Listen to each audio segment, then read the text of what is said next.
On va maintenant passer au concours de pitch et on va accueillir un nouveau dans l'émission qui sera membre du jury de cette nouvelle édition et il s'appelle Sébastien Gazo et en fait vous le connaissez peut-être déjà parce qu'en fait il était venu pitcher son projet Behind the Gate, je crois que c'est ça. J'espère pas me tromper, je crois que c'est ça. Dans l'émission, alors ils avaient pas gagné, je crois. Mais voilà. Mais en fait, Sébastien est également intervenant auprès de l'école Alira. Je vais te laisser te présenter. Salut Sébastien et bienvenue. Salut Jérém, merci. Effectivement, je suis intervenant auprès d'Alira, que ce soit pour les cours auprès de Cyril. J'assiste Cyril sur certains de ses cours, et surtout dans la partie jury où je me fais une joie de découvrir les projets de tous ces nouveaux apprenants sur la partie développement blockchain. Et voilà, ça fait maintenant bientôt 2 ans que je fais ça auprès d'Alira, donc c'est cool. Et aujourd'hui, je vais reprendre un peu cette casquette de jury pour ces nouveaux candidats auprès de ces concours de pitch, et j'en suis très honoré. Ben écoute, on est très content de t'avoir avec nous. Alors, je rappelle un peu les règles du concours. Donc, chaque projet va passer. Il aura 5 minutes pour pitcher donc son projet. À la suite de quoi, les membres du jury, donc en l'occurrence, nous avons Maxime, qui aura plutôt la casquette de l'expert plutôt business, sales. On aura Philippe, qui sera au niveau de la partie infra. Et on aura Sébastien, qui s'occupera de la partie tech blockchain. Alors voilà, essayez de rester dans votre précaré entre guillemets. Mais bon, s'il faut en sortir un petit peu, c'est pas dramatique. Moi, de mon côté, je m'intéresserai à la partie marketing, on va dire. Et donc, on aura chacun le droit à, allez, on va dire, une intervention et une question, pour éviter voilà que ça prenne trop de temps. Et puis voilà, on échangera avec le projet. Et à la fin du concours, eh bien, c'est vous qui allez pouvoir voter pour votre projet préféré. Donc, je mettrai un sondage dans les commentaires que j'épinglerai et vous pourrez voter pour votre pitch préféré et le gagnant du pitch remportera 1 mois d'accompagnement par nous 4 où il pourra nous solliciter pour la suite de son projet quand il le souhaite pendant 1 mois. Voilà pour les règles. Est-ce que c'est clair pour tout le monde?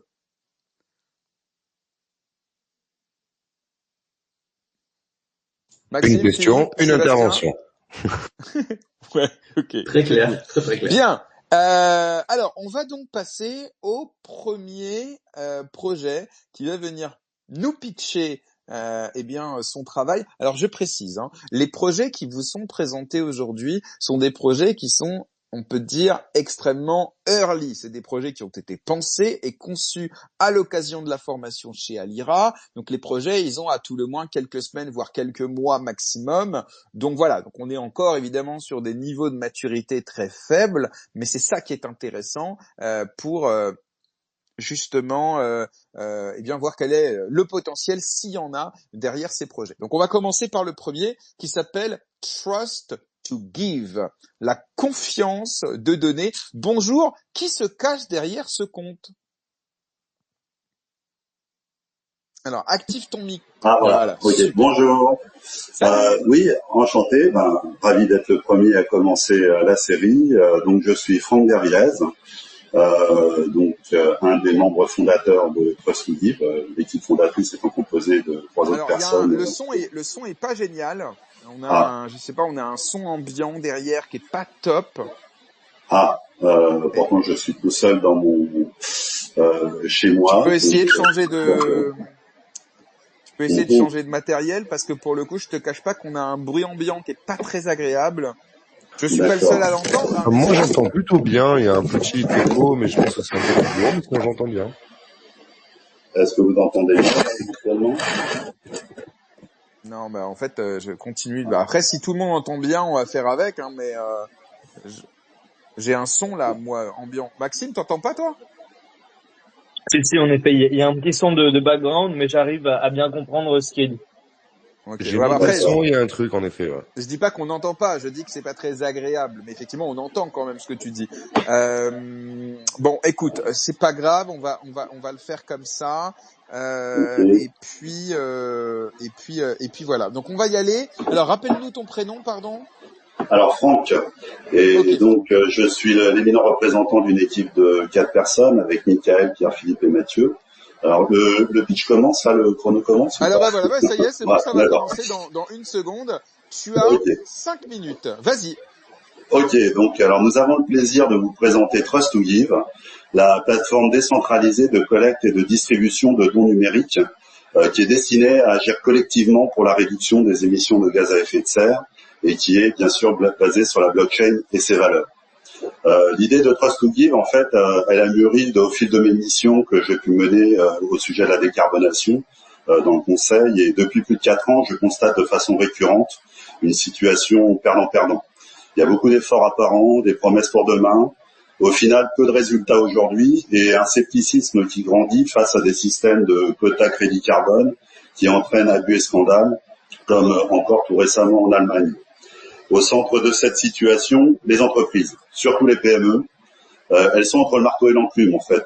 Si on prend par exemple l'industrie du bâtiment qui est considérée comme pollueuse, elle doit réduire ses émissions de 45% d'ici 2030 ou devra payer jusqu'à 40% de sa marge en taxe carbone, ce qui tuera la filière en fait en France. Or les technos existent, mais pas les fonds pour investir. Les subventions publiques ou privées existent, mais elles leur sont largement inaccessibles. Au final, les objectifs 2030 et 2050 sont encore loin, et nous sommes tous embarqués sur la même terre, et nous heurterons tous le même iceberg à la fin. Il s'agit donc plus de chercher des responsables ou de rejeter les efforts sur les autres, mais on doit tous contribuer de façon pragmatique et lucide. Et cela commence par changer de logique. On est convaincu que donner une carotte à un âne pour avancer est beaucoup plus efficace que de promettre des coups de bâton.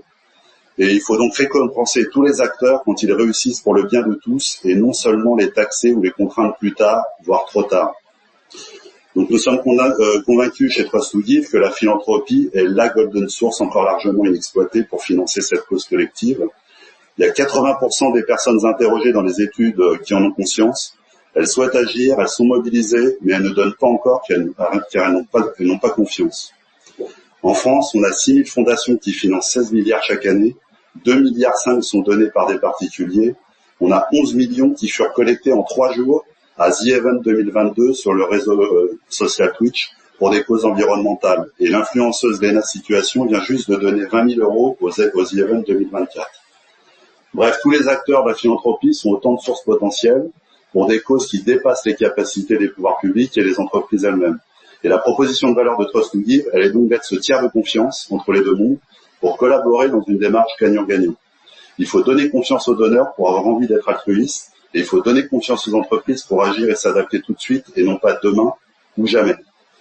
Et cette confiance, elle est entretenue grâce à 6 facteurs essentiels liés à la blockchain: la transparence by the code dans l'utilisation du don, la garantie du résultat avec des outils qui sont suffisamment efficaces aujourd'hui pour certifier en toute traçabilité la réalité des gains de gaz à effet de serre, la liberté de choisir qui reçoit ou non, être décideur des conditions même d'attribution en gouvernance collective, la reconnaissance au sein de ces communautés si on le souhaite, et avoir un reward financier pour le donneur en contrepartie.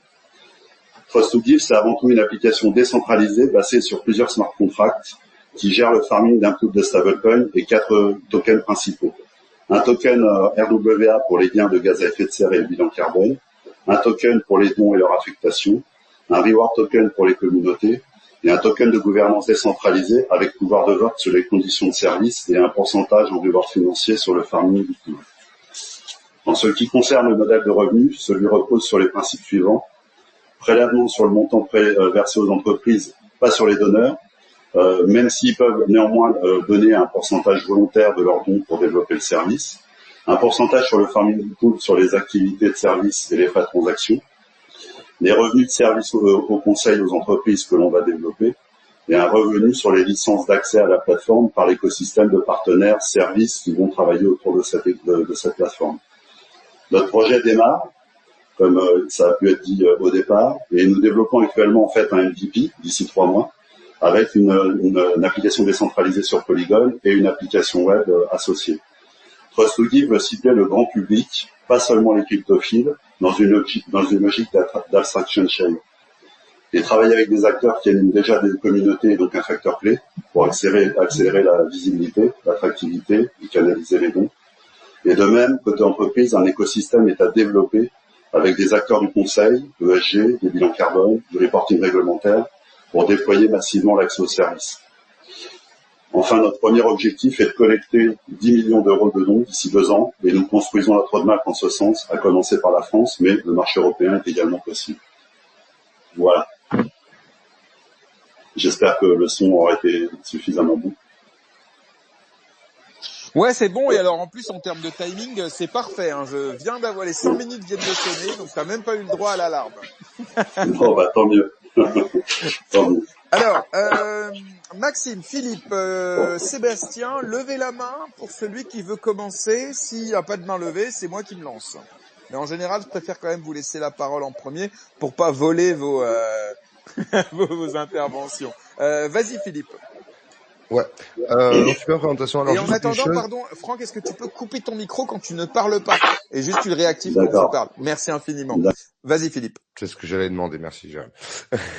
Non, super présentation. Alors, l'idée a du sens, hein, je veux dire, hein, pour être honnête. Je pense que vous avez pu le voir aussi. Il y a quand même pas mal de boîtes qui font ça, mais je pense que chacune peut arriver à sortir son épingle du jeu, et je pense que là vous avez fixé sur la décarbonation, qui est un sujet qui est très chaud en ce moment, et qu'il y a beaucoup d'associations, de gouvernements qui essayent de justifier ça. Donc je pense que c'est peut-être un très bon point de départ pour arriver à créer toute cette solution de dons et de traçabilité. Alors je vais sauter sur une question. Alors j'aurai pas mal de questions comme tout le monde peut l'imaginer, mais alors je vais essayer d'en focus sur une spécifiquement par rapport à justement la décarbonisation et la traçabilité. Au niveau de ça, je veux dire, on arrive sur des ventes de tokens entre États ou entre entreprises. C'est-à-dire qu'il va y avoir des besoins de transparence, bien sûr, de traçabilité. Mais vous allez aussi avoir besoin de pouvoir réécrire ces informations et les changer. C'est actuellement le cas dans le système actuel, hein, qui est en Web 2, hein, tout à fait, mais qui demande en fait un certain contrôle sur la donnée pour être sûr de pouvoir contrer, parce que permissionner sur des tokens, par exemple, si on met une limitation sur un pays étranger, il va falloir empêcher ce pays d'acheter, donc il va falloir avoir un certain contrôle sur ça. Mais au niveau du calcul de la traçabilité de la décarbonisation, comment vous avez pensé tracer ça au niveau des entreprises et des États? Aujourd'hui, ça coûte énormément d'argent aux États pour tracer ça, et souvent c'est plutôt du déclaratif. Il y a des contrôles de temps en temps. Il y a des études qui sont faites aussi au niveau des satellites pour contrôler au niveau d'un État. Comment vous avez pensé essayer de matérialiser ça dans la blockchain et résoudre en fait cette problématique de logistique et de transparence, parce que la transparence d'une information pas fiable, c'est pas spécialement bien non plus. Donc comment vous avez imaginé la certification de cette donnée que vous allez inscrire en chain? Alors, très bonne question. Effectivement, en 5 minutes, c'est compliqué d'avoir tous ces points-là. Le côté certification, en fait, il vient du fait qu'aujourd'hui, ce que je dis là, en fait, il y a 3-4 ans, j'aurais pas forcément tenu le même discours. Mais aujourd'hui, en fait, on commence à avoir des outils très simples et très vertueux quand ils sont employés ensemble et pas individuellement, qui sont les bilans carbone d'un point de vue général, qui sont la comptabilité carbone, donc de ce qu'une entreprise peut émettre dans l'ensemble de sa chaîne de valeur, pas simplement sur ses sites de production ou de travail propre, mais dans l'ensemble de sa chaîne de valeur. Donc il y a cet aspect-là. Ça, c'est le premier point. Ensuite, il y a ce qu'on appelle le SBTI, qui est une organisation en fait au niveau mondial qui apparaît depuis une dizaine d'années sous l'égide des grandes associations comme l'ONU, comme le WBF ou le CDP, qui mathématise ou scientifie, je ne sais pas si le terme est correct, mais tant pis, la volonté des entreprises de vouloir s'inscrire dans une trajectoire de réduction objective, publique déjà, et traçable. Et ensuite, il y a l'initiative en fait au niveau européen au moins, à travers les déclarations de CSRD en fait, qui est peut-être un terme barbare, mais qui va imposer au niveau des entreprises petit à petit de rendre public vraiment de façon open sur des critères quantitatifs tout un ensemble de performances liées à l'environnement social, à la gouvernance de tout ça. Là, pour l'instant, on se concentre sur un petit aspect. Donc, c'est l'association des trois. En fait, on réinvente rien. On dit simplement une chose simple, c'est qu'aujourd'hui, les entreprises, elles vont être soumises, ou elles sont déjà soumises à deux au moins de ces trois éléments. Le troisième étant plutôt volontaire, c'est la SBTI. Mais aujourd'hui, ça ne leur apporte que des coups de bâton. Ça ne leur apporte rien. Nous, ce que l'on dit, c'est qu'à partir du moment, en fait, où vous avez prouvé à travers ces outils-là qui sont reconnus par tout le monde et qui sont de plus en plus fiables et de plus en plus précis, comme la compta. Il faut essayer d'aller plus vite, les copains. Sinon, ça va prendre beaucoup de temps. Je rappelle qu'il y a 4 personnes. Donc, des interventions courtes et des réponses précises, s'il te plaît, Franck. Merci beaucoup. D'accord. Donc on se base en fait sur ces outils-là pour simplement donner de la valeur à ces outils en leur disant, quand vous avez fait l'exercice et que vous avez montré que vous avez fait des gains, nous, le don en fait va vous récompenser tout de suite, pas dans 5 ans ou dans 10 ans, tout de suite avec par les efforts que vous avez faits. Ok, merci beaucoup. Maxime?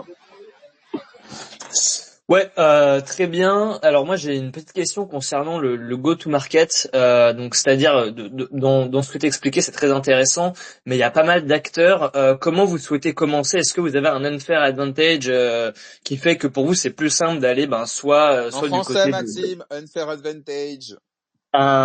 Disons un avantage compétitif, on va dire. Ouais, voilà. Et exactement. Merci Jérém. Donc voilà, est-ce que vous avez quelque chose qui fait en sorte que vous avez une facilité comparée à d'autres à aller chercher soit des donneurs, soit des sociétés et à vous mettre comme intermédiaire, et par où vous souhaitez commencer ce marché qui est assez gros? Oui, effectivement, on arrive dans un lieu qui est déjà bien occupé. Donc nous, en fait, ce qu'on souhaite, c'est très vite, comme je disais dans le pitch, en fait, aller voir des acteurs du monde associatif ou caritatif. Et typiquement, l'idée générale, ce serait de voir des plateformes de réseaux sociaux et avec, j'irais quelques influenceurs, on va dire, pour essayer de canaliser à travers leur image, un peu comme le modèle The Event peut exister, on va dire, de pouvoir profiter de ces plateformes-là et de ces espaces-là pour leur donner de la valeur supplémentaire en disant, autour d'un événement lié à la décarbonation, on vous apporte cette garantie de résultat et cette confiance qui aujourd'hui manque sur ce sujet-là. Et est-ce que vous avez validé du coup sur ce secteur avec notamment ces influenceurs, etc. Est-ce que vous avez été leur parler, voir est-ce que ils seraient prêts à travailler avec vous? Alors, pour l'instant, on n'a pas encore été, valider ça, mais quand on regarde a priori les activités des influenceurs et leur position, notamment sur certains, c'est aussi l'occasion d'aller les voir en leur disant, alors désolé, ça va être en anglais, walk the talk, c'est-à-dire faites ce que vous dites et vous dites ce que vous faites et vous faites ce que vous dites. Parce que vous motivez les gens à être mobilisés sur cette cause-là, et bien c'est l'occasion pour vous de mettre en pratique ces éléments.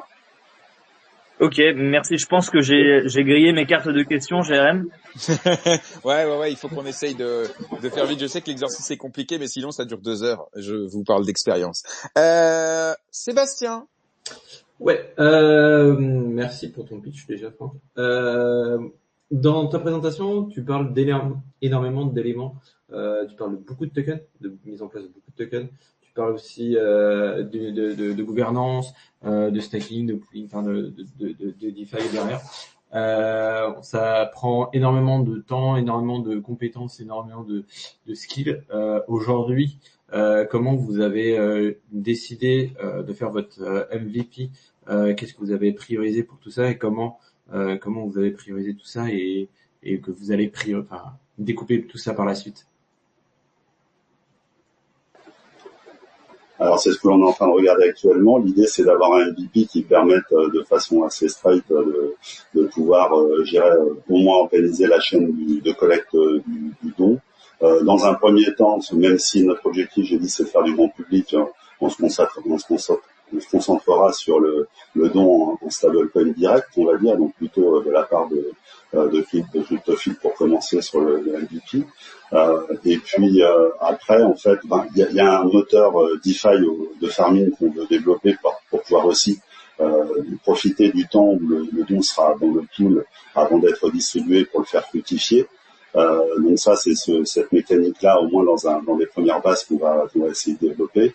Et puis côté entreprise, en fait, on a déjà, moi, par mon expérience, en fait, j'ai déjà des connaissances vis-à-vis de ce monde-là.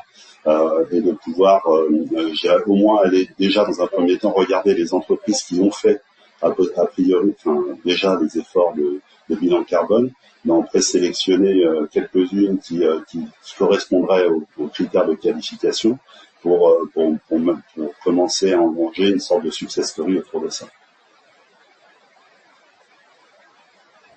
Ok, merci. Merci Franck. Ça fait combien de temps que vous travaillez sur le projet ? Il a quel âge votre projet ? Une semaine, un mois, 6 mois ?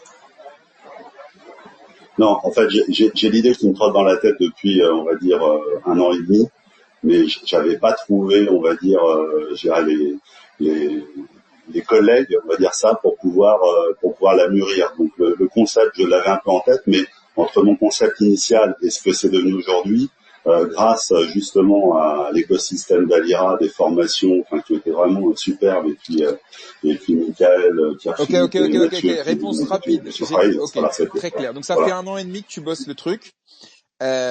Ok. Alors moi, je vais m'intéresser surtout à la partie marketing, identité visuelle, ce qui se voit en fait, tu vois. Et là, pour le coup, pour moi, attention quand même à 2 choses. L'identité visuelle et l'identité de marque, ce sont des éléments qui sont extrêmement importants quand on lance un projet. Et clairement, là, en termes d'identité visuelle, pour l'instant, on n'a rien. On a un logo qui a été fait sur PowerPoint. Et donc là, effectivement, aujourd'hui, avec les outils, notamment intelligence artificielle, on peut faire des logos en 2 minutes. Donc attention quand même à pas délaisser complètement cette partie-là qui aujourd'hui ne coûte rien à part un tout petit peu de temps, vraiment un tout petit peu pour histoire, voilà, d'imposer une identité visuelle intéressante. Le nom, c'est pareil, Trust to Give.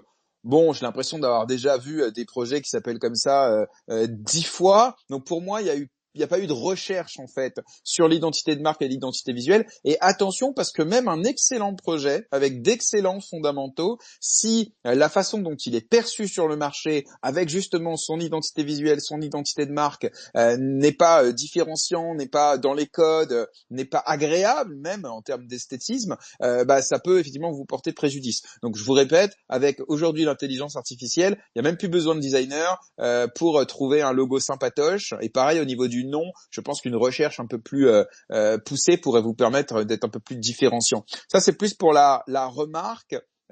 Pour ma question, c'est là aussi, je rebondis sur ce que disait Sébastien. J'entends dans le pitch déjà. On met 3 minutes 30 avant de comprendre ce que vous allez faire, parce que tu mets 3 minutes 30 à faire le constat. Ce qui est absolument énorme dans un pitch. Un pitch, le constat, on doit le faire pendant peut-être 30 secondes, 1 minute pour comprendre la situation, comprendre les problèmes, et ensuite il faut aller à qu'est-ce que vous allez faire concrètement. Et là, on attend, je vous dis, au moins 3 minutes 30 pour commencer à comprendre que vous allez être une application décentralisée, blablabla. Donc attention sur la structure du pitch. Mais ma question, c'est comment vous allez réussir à faire concilier tous ces tokens, parce que pour le coup, clairement, c'est red flag. Un projet qui a 4 tokens, à quel moment on n'arrive déjà pas à faire une tokenomique avec un token, alors quand il y en a 4, comment est-ce qu'ils vont réussir à coexister sans se cannibaliser, et comment vous allez communiquer justement sur chacune des économies liées à ces tokens, et comment vous allez communiquer pour certains les vendre, et pour d'autres communiquer sur leurs utilités respectives. Donc question en résumé, comment vous allez gérer en termes de com justement ces 4 tokens. D'accord. Alors, en fait, les 4 tokens, ils ont 4 destinations bien claires. La communication va se faire principalement côté donneur sur le token d'affectation du don. C'est celui-là. Et le fait qu'une fois qu'il a donné, en fait, dans un mode de gamification, il peut avoir des tokens de reward qui va pouvoir, à la mode Time for the Planet, si je fais une analogie, en fait, communiquer sur ses réseaux sociaux. Et ça, c'est plutôt des tokens, on va dire, reward, d'utility. Côté entreprise, en fait, ce qui fait le pendant, c'est le token de RWA, enfin de tokenisation des biens de FETSER. Donc c'est plutôt un utility token qui a vocation à matérialiser ça. En fait, après ce qu'il y a, c'est un token de gouvernance que les donneurs en fait auront au fur et à mesure de leur vie et qui leur donnera la possibilité de pouvoir participer à la gouvernance et en retour d'avoir un retour d'intérêt en fait sur le farming. Donc c'est plutôt sur cet aspect-là, on va dire que se place le côté communication au niveau du token. Les autres c'est plutôt des tokens d'utilité en fait, utilisés par service. Ok, très bien. Bah écoute, hâte d'en savoir plus sur ce projet. Merci beaucoup Franck de t'être prêté au jeu. Donc je rappelle pour toutes celles et ceux qui nous écoutent, vous allez pouvoir voter pour votre pitch préféré. Alors vous pouvez aussi bien voter pour le pitch, c'est-à-dire la façon dont il a été pitché, mais aussi évidemment pour le projet en lui-même, celui qui vous parle le plus, celui dont vous pensez qu'il a le plus de potentiel. Merci Franck, tu restes avec nous et on va maintenant passer... Merci à toi. Et on va passer au deuxième projet qui va venir pitcher. Et en fait, celui qui vient de pitcher, on le connaît déjà dans l'émission, puisque il s'agit de Nadar. Alors c'est ton nom ici sur Twitter, mais tu es aussi surtout, avant tout, je crois, le fondateur de Sorcel. C'est bien ça? Hello, JM, ouais, tout à fait, c'est ça. Salut Jérém, content de te parler. Salut, je savais que tu intervenais chez Alira en tant qu'intervenant sur notamment une notion de no-code. Je me rappelle que tu étais venu au moment où moi j'avais passé même ma propre formation.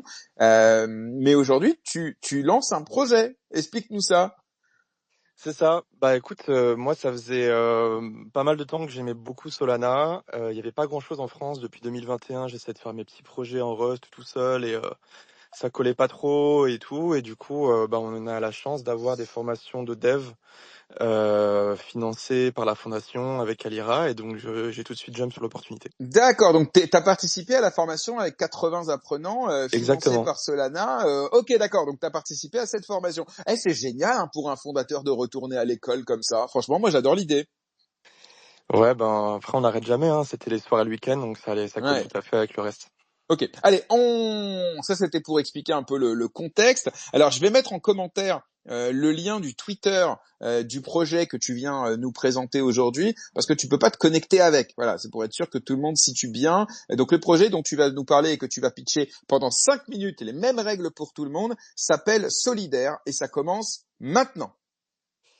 Salut tout le monde. Alors, donc Solidaire, c'est une app qui permet de partager des dépenses sur Solana. S'il y en a certains d'entre vous qui ont déjà utilisé une application comme Tricount, est-ce que vous pouvez me mettre une petite emoji?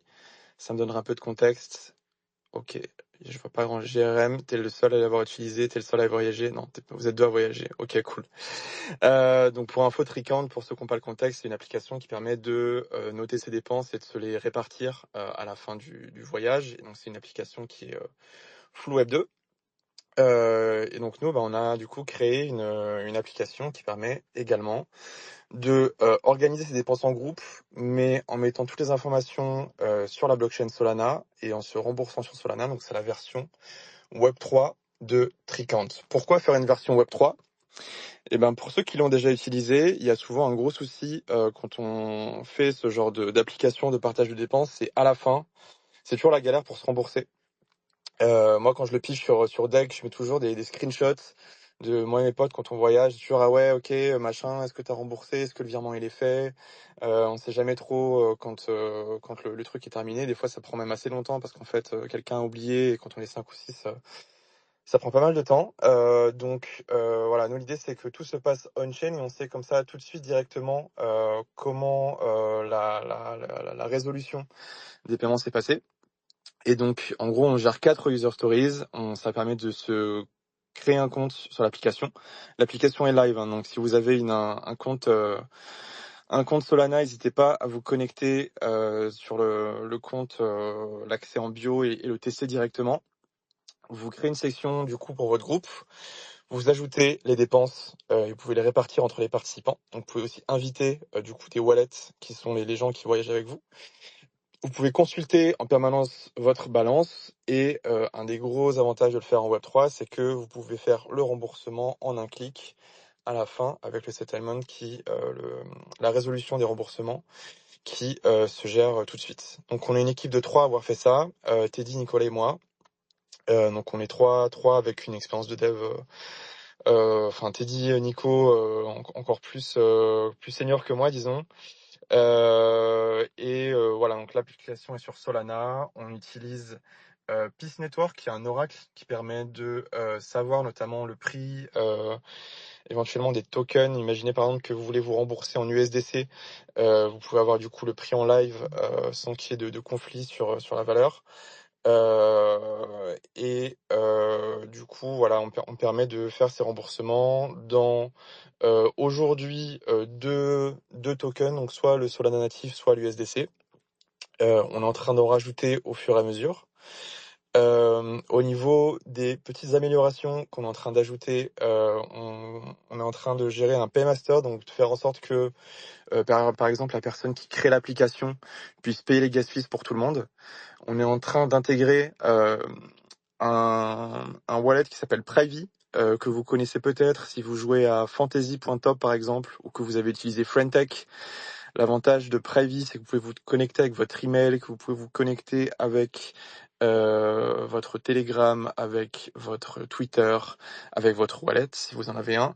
L'idée, c'est que si vous partez sur un trip avec des potes et que il y en a que 2 sur 5 par exemple qui ont un wallet, c'est que tout le monde puisse participer. Et c'est aussi un moyen assez cool d'onboarder vos potes sur la crypto, en leur montrant que voilà, ça permet de résoudre des problèmes assez concrets.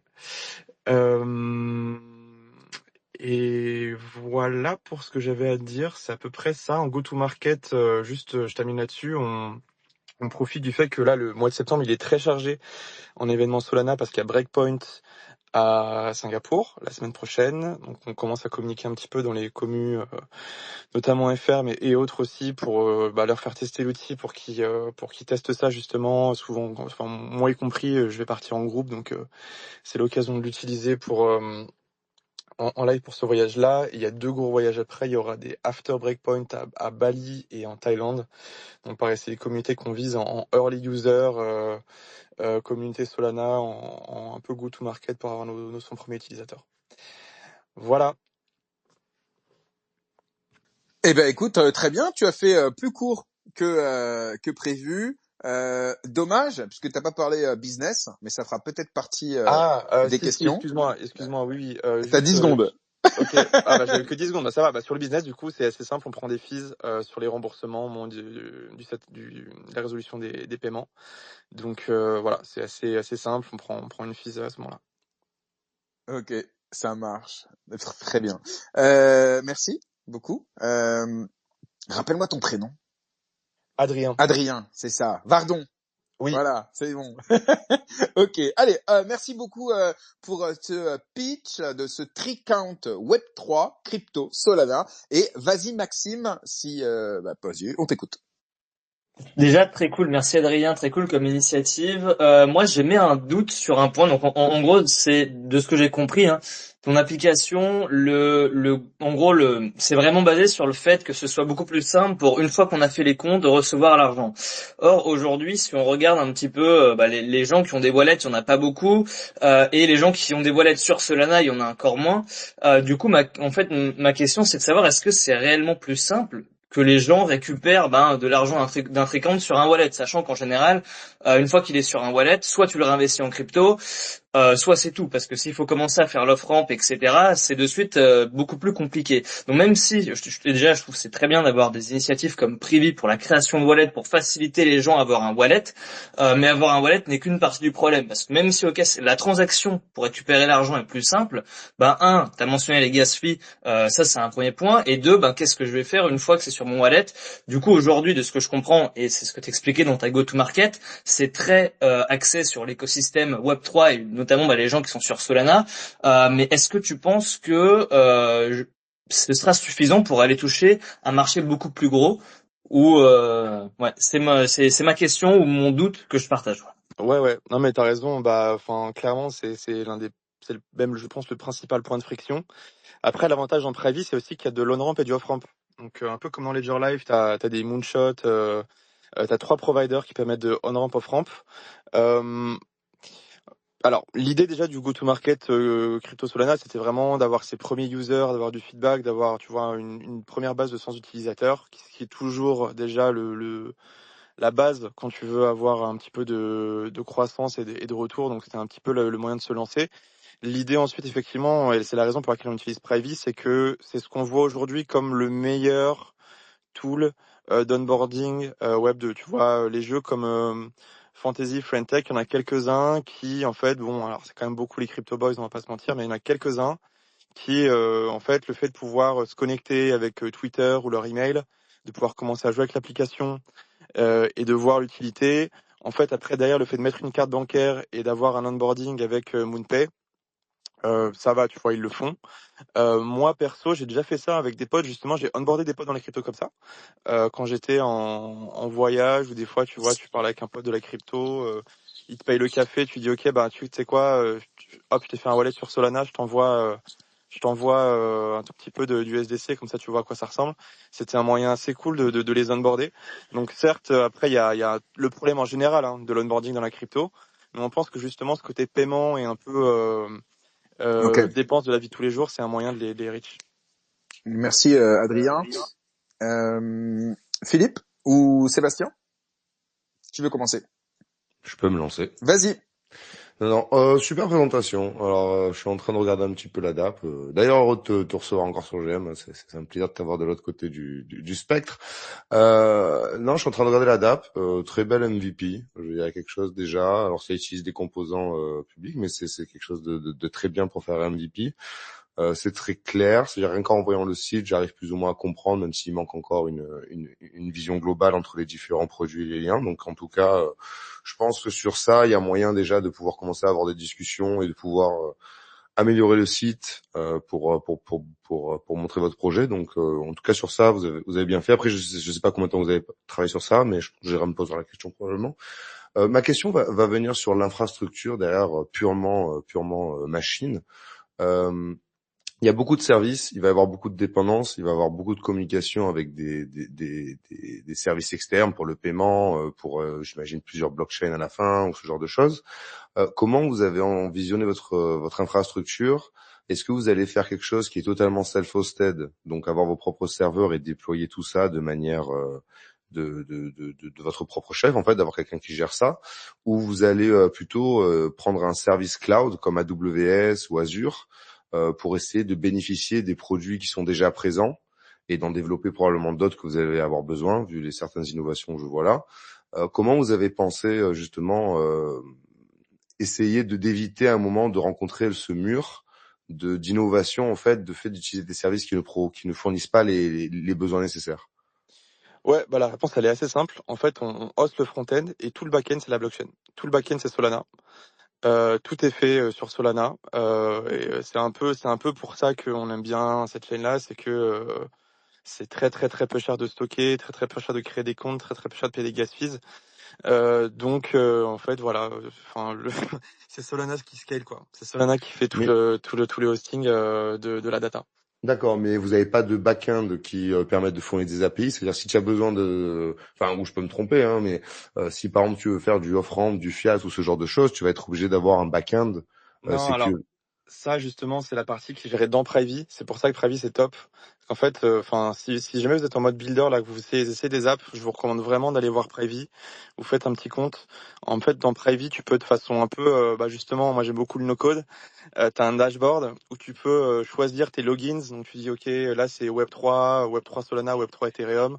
Et bref, t'as tout ça qui est dispo dessus. Et tu peux aussi ajouter ta méthode d'on-ramp off-ramp. C'est dans le wallet que ça se passe. Donc t'as juste à hoster le wallet dans ton front.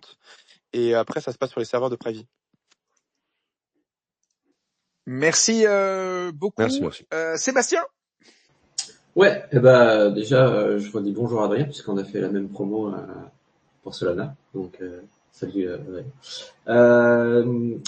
Sur le projet, tout ça, sur l'utilité de Solana, on est très bon parce qu'effectivement les fees, tout ça, sur le développement, c'est très intéressant.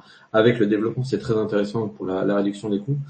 Mais comme pouvait le dire Philippe, par la suite, j'imagine que vous allez peut-être vouloir aller chercher d'autres utilisateurs que simplement ceux de Solana.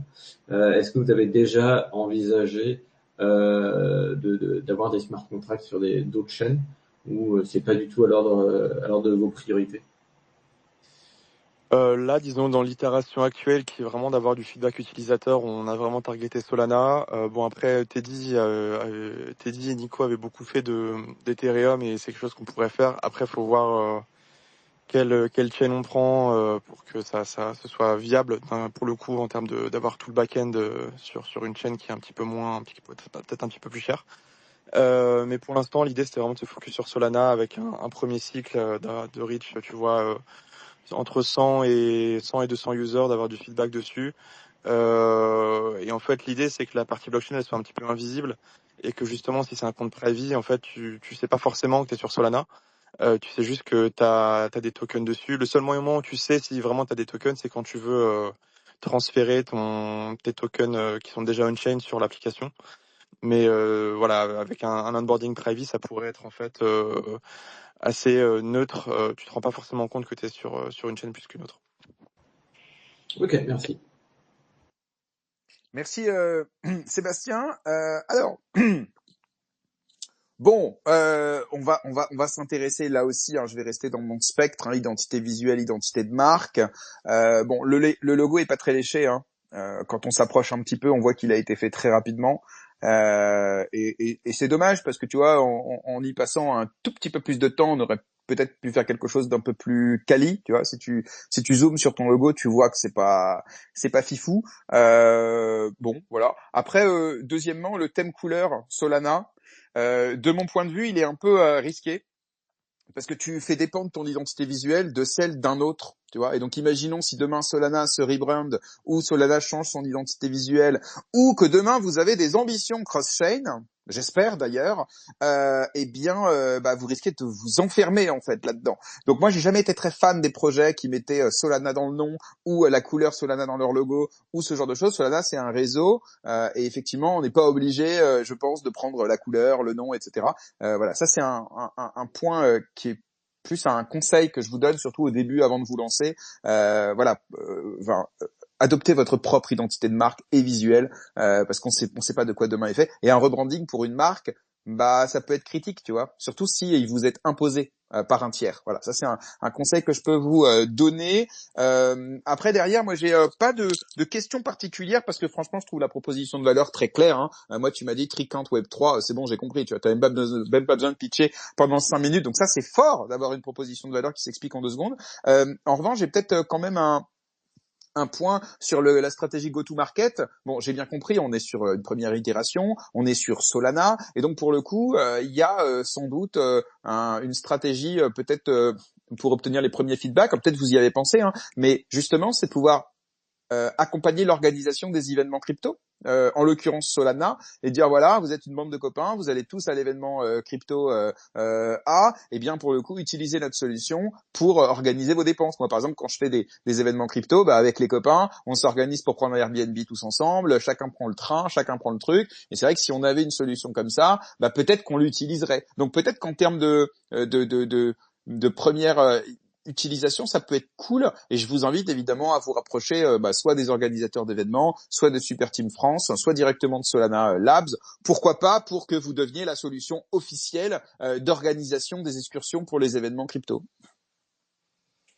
Tout à fait. Non, t'as raison, on l'a pas pris d'un point de vue officiel, on l'a pris d'un point de vue un peu officieux, avec les gens qu'on connaît et les communautés. On a forcément beaucoup communiqué sur Super Team.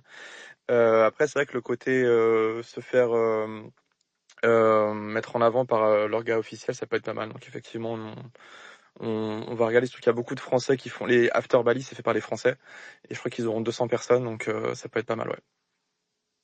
Ok. Peut-être tu veux répondre sur la partie identité visuelle, identité de Ouais, marque. bah la partie identité visuelle, mais en fait, je suis complètement d'accord avec toi. C'était un peu un débat entre nous trois, et moi, j'étais complètement aligné avec toi. Je sais qu'il faut pas mettre seul dans le nom.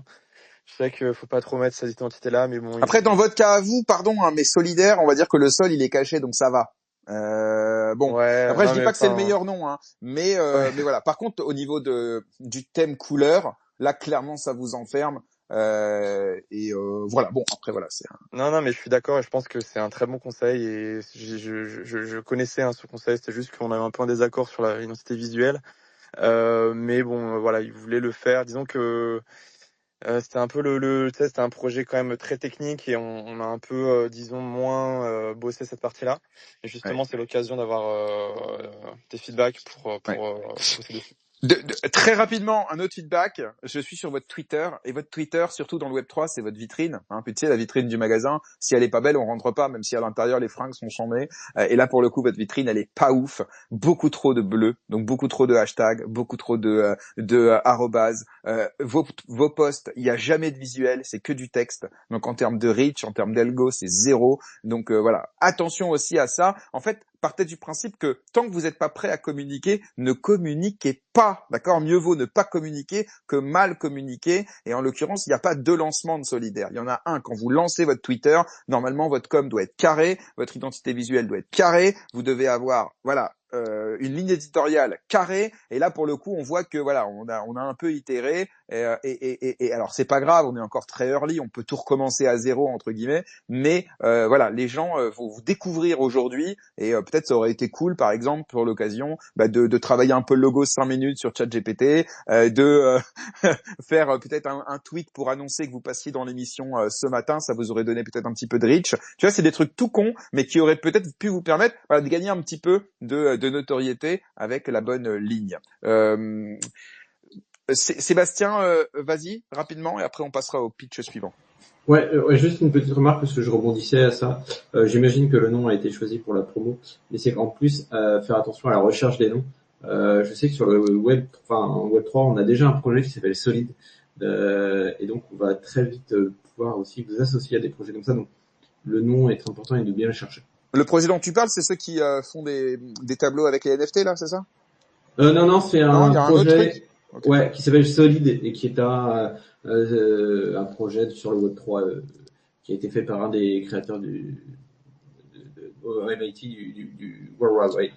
J'ai pas le nom en français. Bon, en tout cas, effectivement, la recherche de la propriété intellectuelle et du branding, etc., c'est des éléments qui sont très importants. Et c'est vrai que souvent, les fondateurs ont un peu tendance à dire, bon, je prends un nom, de toute façon, voilà, on verra plus tard. Et ensuite, je verrai pour déposer la marque, vérifier l'antériorité, etc. Quand le projet fonctionne, souvent c'est une erreur parce que on se rend compte que putain c'est dommage, on s'est imposé avec un nom et on doit le changer, tu vois. Donc pour le coup, parfois mieux vaut prendre quelques heures pour vérifier que le nom n'est pas déjà pris, déposer les noms de domaine, etc. Plutôt que de se lancer avec un nom et devoir le changer plus tard. Mais là, on y revient également sur la notion de rebranding. Merci en tout cas Sébastien pour ça. Adrien, merci pour le pitch. Tu restes avec nous et puis on va maintenant passer au troisième pitch de ce matin. Et ce sera autour de Carbon Think. Donc on va rester dans la thématique de la transition écologique, des pratiques éco-responsables, tout ça, qui se cache derrière le compte Carbon Think. Salut Jérém, c'est Philippe, enchanté. Je suis content d'être parmi vous. Salut Philippe, je suis content, tu m'as parlé comme si on se connaissait déjà, j'ai adoré. Reste comme ça. D'ailleurs les gars, pendant vos pitchs, n'hésitez pas à mettre un peu de dynamisme, un peu de fun. C'est important aussi pour celles et ceux qui vous écoutent. Je vous rappelle que c'est vous, messieurs, dames, qui allez pouvoir voter pour votre pitch préféré à la fin de l'émission. Donc messieurs pitchers, parce que pour l'instant ce ne sont que des messieurs, voilà, allez-y, donnez un peu d'énergie, ça aide à mieux vous écouter et à vous comprendre. Alors, rappelle-moi ton prénom, pardon. Philippe. Voilà, j'ai une mémoire des prénoms, moi c'est une catastrophe, j'oublie après 2 minutes. Alors donc Philippe, c'est parti, tu as 5 minutes comme les autres pour nous présenter Carbon Think. Allez, super. Je suis ravi d'être parmi vous. Donc Carbon Think, un mot. La décarbonation, on en a déjà parlé tout à l'heure, mais un petit résumé en une phrase. C'est donc une démarche qui vise à réduire, comme tout le monde le sait, le réchauffement climatique en limitant et en compensant l'émission des gaz à effet de serre. Donc jusque-là, je vous apprends pas grand-chose, je pense. En revanche, savez-vous qu'on estime à plus de 85% la quantité des crédits carbone vendus et qui seraient non vérifiés? Je vous laisse imaginer. Est-ce que la décarbonation peut devenir une évidence pour chacun d'entre nous, alors même qu'elle ne repose pas sur un socle de confiance absolue? pour nous, ça reste une utopie. C'est pourquoi chez Carbon Sync, il nous est apparu évident qu'il fallait absolument faire rencontrer ces deux mondes, le monde de la décarbonation avec le monde de la blockchain, pour gagner en sécurité, en traçabilité, afin de certifier évidemment les crédits carbone qui sont émis. Du coup, nous, on propose de tokeniser les projets de décarbonation via notre DApp, que ce soit pour des projets de reforestation, que ce soit pour des projets de plantation d'espèces diverses, etc. On va en fait ancrer dans la blockchain publique tous les éléments relatifs à ces projets, donc que ce soit leur surface, que ce soit leur situation géographique, que ce soit leur calendrier d'émissions de carbone. Et à partir de là, on va émettre un token, un NFT, qu'on a appelé TCO2, qui en fait va garantir l'authenticité et intégrer en son sein l'intégralité des informations qui sont liées au projet de décarbonation d'origine. Ce TCO2, il sera relatif à 1 tonne équivalent CO2 et Carbon Sync les émettra au fur et à mesure du calendrier spécifique de chaque projet.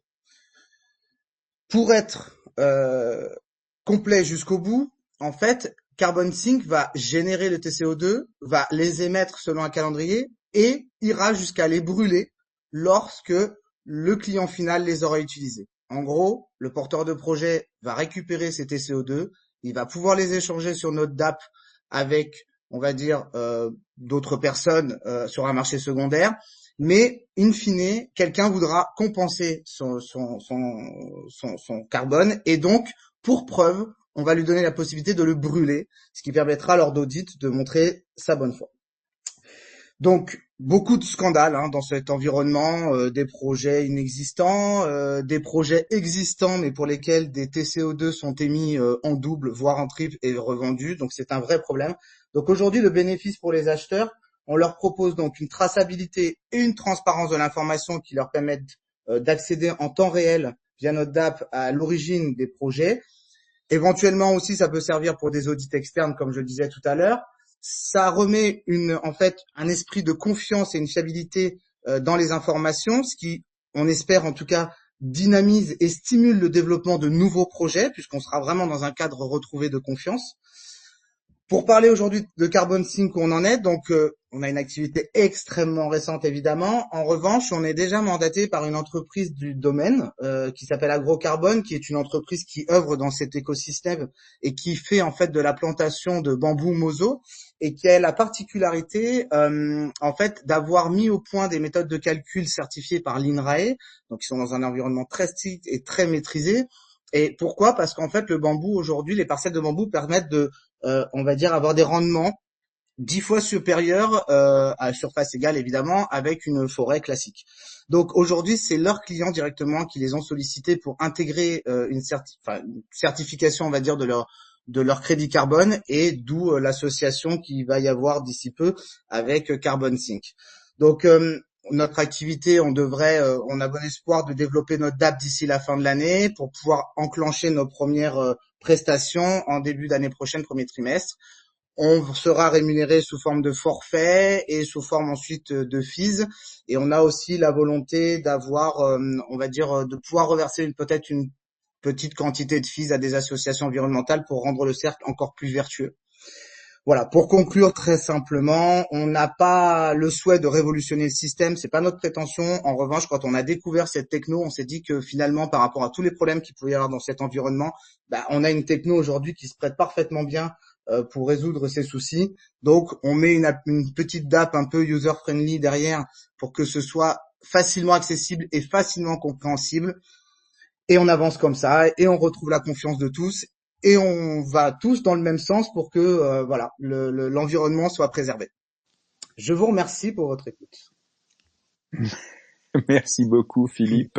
Tu as fait, allez, à 1 seconde près, tu étais dans le timing. Bravo à toi. Alors, qui veut commencer? Vas-y Sébastien. Merci pour ta presse, Philippe.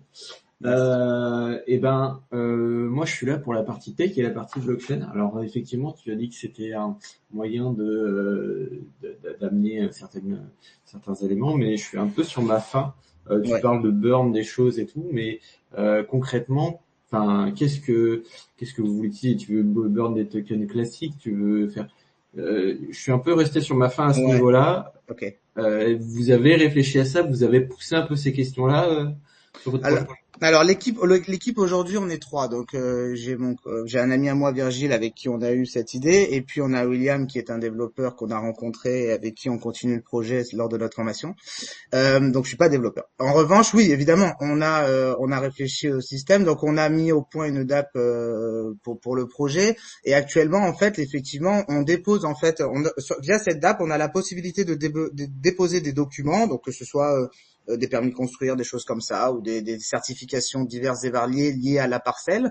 Le smart contract en fait va générer un TCO2 mais via un ERC 1155 en fait, comme ça on globalise par famille les TCO2 liés à un même projet, et en fait les projets quand on les consulte sur notre DApp, on a l'intégralité des informations et toutes ces informations se retrouvent directement dans le TCO2 émis. Alors, je ne sais pas si j'ai bien répondu à la question, mais du coup, quand un porteur de projet va dire voilà, j'ai 1000 TCO2 sur mon projet, on va lui donner ces 1000 TCO2 ancrés avec l'intégralité des informations dedans. Et si il veut les utiliser, donc compenser, en fait, officiellement compenser dans la vie réelle ces carbone, il va nous dire ok, Carbon Sync, voilà, je vais compenser tant de TCO2, et nous on aura une action de burn dessus qui prouvera sur la blockchain que ces TCO2 ne peuvent plus être utilisés. Ok, merci. Voilà. Merci beaucoup. Maxime, vas-y. Excellent. Alors pour le coup, moi j'aimerais bien que tu élabores un petit peu plus par rapport aux revenus. Donc tu parlais de forfait, etc. Ça, c'est la première partie de ma question et j'enchaîne de suite, comme ça je ne me ferai pas couper par GRM. C'est est-ce que vous avez pensé à tout ce qui pourrait se passer en DeFi avec ces crédits carbone, car c'est du coup ça en devient un actif qui potentiellement peut être utilisé en DeFi. Est-ce que vous avez réfléchi à des choses? Je pense notamment potentiellement mettre ça en collatéral pour faire du prêt de l'emprunt, ou enfin vraiment l'utiliser en tant qu'un actif qui a une valeur intrinsèque. Voilà, donc les revenus et la partie DeFi. Bien joué Maxime, pour poser deux questions, c'est pas mal. Oui, non, le côté revenu, effectivement, alors avec Agrocarbone, on a un accord de principe qui est de dire qu'on va être rémunéré via un forfait. Lui, en fait, cette entreprise va vendre en tant que porteur de projet ses prestations, et on va intégrer une partie forfaitaire liée on va dire à la prestation et au suivi et à l'accompagnement que va faire Carbon Sync pour Agrocarbone. Donc il y aura un montant forfaitaire à ce niveau-là. Ensuite, on a plusieurs pistes. On a une partie des fees qui pourraient être récupérées par notre actif, par nous-mêmes en fait au sein des échanges. On a également un fonds de garantie de TCO2. Alors très rapidement pour pas prendre trop de temps, mais en gros à chaque projet qui va être vendu, une partie de TCO2 sera bloquée sur un fonds de garantie. Et ces fonds de garantie, en fait, au fur et à mesure du temps, quand le contrat sera honoré à 100%, il y aura un fonds de garantie qui restera viable et donc qui pourrait devenir aussi une source de revenus pour Carbon Sync. Tout est en genèse. On a des réunions assez régulières en ce moment. On est en train de réfléchir. Mais on n'a pas été beaucoup plus loin que ça. Sur le côté DeFi, on en a parlé aussi. Est-ce que les échanges vont se faire sur notre plateforme à nous? Est-ce qu'au contraire on écarte un peu tout ça? Voilà. Mais on essaye d'y aller progressivement. On n'a pas encore les idées très très très claires sur le côté marketplace derrière. Voilà. Aujourd'hui on utilise plus OpenSea ou des choses comme ça. Donc à creuser. Mais je retiens bien la question. Merci beaucoup. Philippe, vas-y. Ouais, j'ai hésité à couper Maxime dans sa question. J'ai fait non, quand même pas. Non, super présentation, Philippe. Super prénom aussi, j'adore. Non. Alors, je reviens sur ce que je disais. C'est vrai que c'est une problématique qui est réelle, et la blockchain, elle répond vraiment à ce problème. Et il y a beaucoup de manières d'implémenter la solution. Il y a beaucoup de manières de la faire. Et j'adore voir cette floraison d'idées en fait, et de projets qui au final comprennent qu'il y a un business. et qui vont essayer de le saisir. Donc bonne chance à vous, bonne chance à tout le monde pour le faire. Mais c'est voilà, c'est une bataille difficile. On est tous dans un même bateau et on est tous concernés par ça. Ma question, alors je vais essayer de pas rentrer. J'avais une question technique, mais n'étant pas d'âge, je vais essayer de pas l'imposer. Je vais partir sur une question un peu différente vu que j'en ai qu'une seule. Comment vous allez, donc par exemple je pose une question, je crée un business, je plante des arbres quelque part dans le monde, on va dire en Afrique, je plante des arbres, n'importe quoi, ça va me générer des tokens, ok. Qu'est-ce que et comment allez-vous prouver en fait que ces tokens sont viables? C'est-à-dire que je n'ai pas fait un projet en plantant des arbres mais sans penser à l'arrosoir, du coup 2 semaines après en fait ça repart sur un désert. Comment vous en tant qu'entreprise vous allez prendre responsabilité de la crédibilité de ces projets-là pour les mettre sur la blockchain? Est-ce que vous avez implémenté un système de suivi? Est-ce que vous avez implémenté un système peut-être d'utilisateurs qui vont être witness, un peu observeurs de la situation et vont se porter garant avec vous de la crédibilité du projet? Comment voilà le token qui va être émis en fait, je me demande aussi s'il va être différencié entre les différents business, parce que certains auront une crédibilité plus grande que d'autres, et essayer de créer un écosystème où des gens vont créer des tokens avec des projets sérieux, et certaines personnes vont les vérifier. Comment avez-vous envisagé cette vérification et ce cycle de vie en fait de vos tokens pour être sûr, par exemple, qu'un token émis c'est par bon Philippe, c'est long. Tu fais les questions et les réponses. Ouais, j'ai plutôt bien compris. La question est très claire dès le départ. Ouais, j'ai plutôt bien compris. J'ai plutôt bien compris, Philippe, pas de souci. Parce que là où j'ai pas vraiment insisté dans ma présentation et j'aurais dû le faire, c'est qu'en fait, dans un premier temps, on veut pas révolutionner le monde entier. C'est-à-dire que dans un premier temps, cette société Agrocarbone est une société qui travaille sur des projets de bambou français. Donc il y a cette volonté aussi de rester un peu franco-français dans un premier temps et s'élargir un petit peu sur l'Europe assez rapidement. Mais le fait est, c'est que là où j'aurais dû insister là-dessus, c'est qu'en fait, on maîtrise le cycle de vie intégral du TCO2. C'est-à-dire qu'on est associé à une entreprise qui elle-même plante, qui elle-même fait la sélection des bambous, qui elle-même a les certifications et les méthodes de calcul certifiées par l'INRAE. Et donc, notre crédibilité, et c'est très important pour nous de commencer par ça, notre crédibilité, elle s'assoit aussi sur leurs compétences à eux. Et donc, nous, on a une compétence technique, on va dire de développement technique et d'accompagnement. Eux ont une compétence produit. Et dans un premier temps, tous les projets seront maîtrisés par cette entreprise Agrocarbone. Donc, peut-être que l'avenir nous fera nous exporter davantage. Peut-être que l'avenir nous fera intégrer, évidemment, d'autres projets dans notre panel. Mais dans l'immédiat, en fait, on se cantonne à ça et on veut faire que du qualitatif et du maîtrisé. Parce que on voit bien que c'est ce qui échappe, en fait. Donc, je sais pas si j'ai complètement répondu, mais sans vouloir aller trop loin, on préfère se restreindre et essayer de bien faire les choses de manière plus localisée. Et donc avoir très clair et tout à fait d'accord. Merci. Voilà. Merci à vous deux. Alors, de mon côté, alors attention les gars.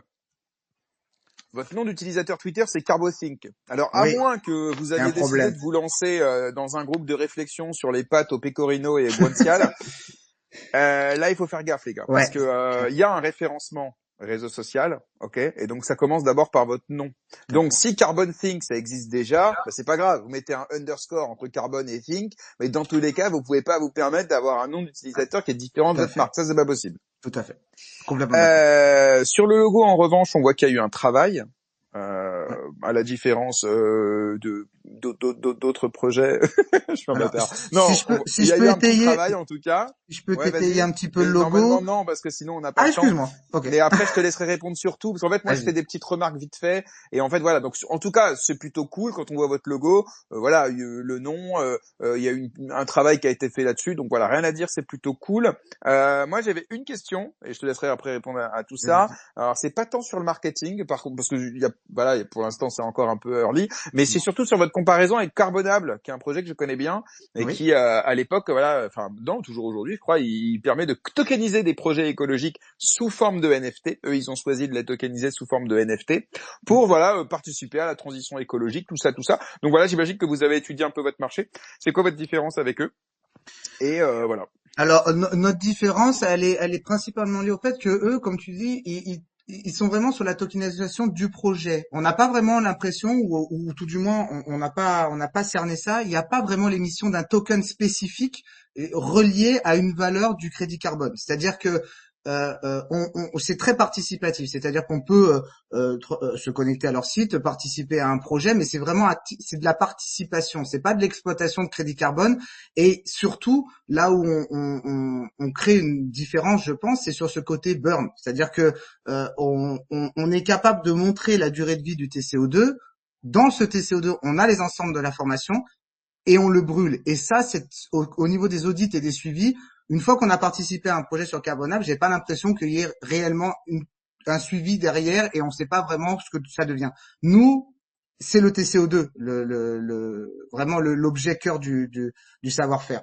Voilà. Je sais pas si c'est pas tout à fait la même approche, mais Ouais, effectivement, ouais, non, non, mais j'ai compris. Carbonable est très bien référencé et on les regarde et on leur parle même de temps en temps, mais voilà, on se positionne d'une manière un peu différente et nous, on n'est pas issus de cet écosystème au démarrage et avec mon ami, on s'est toujours dit mais si moi en tant que particulier, je veux acheter un crédit carbone parce que j'ai envie de décarboner, parce que ça me, franchement, même sur Carbonam, c'est compliqué de le faire cette démarche-là.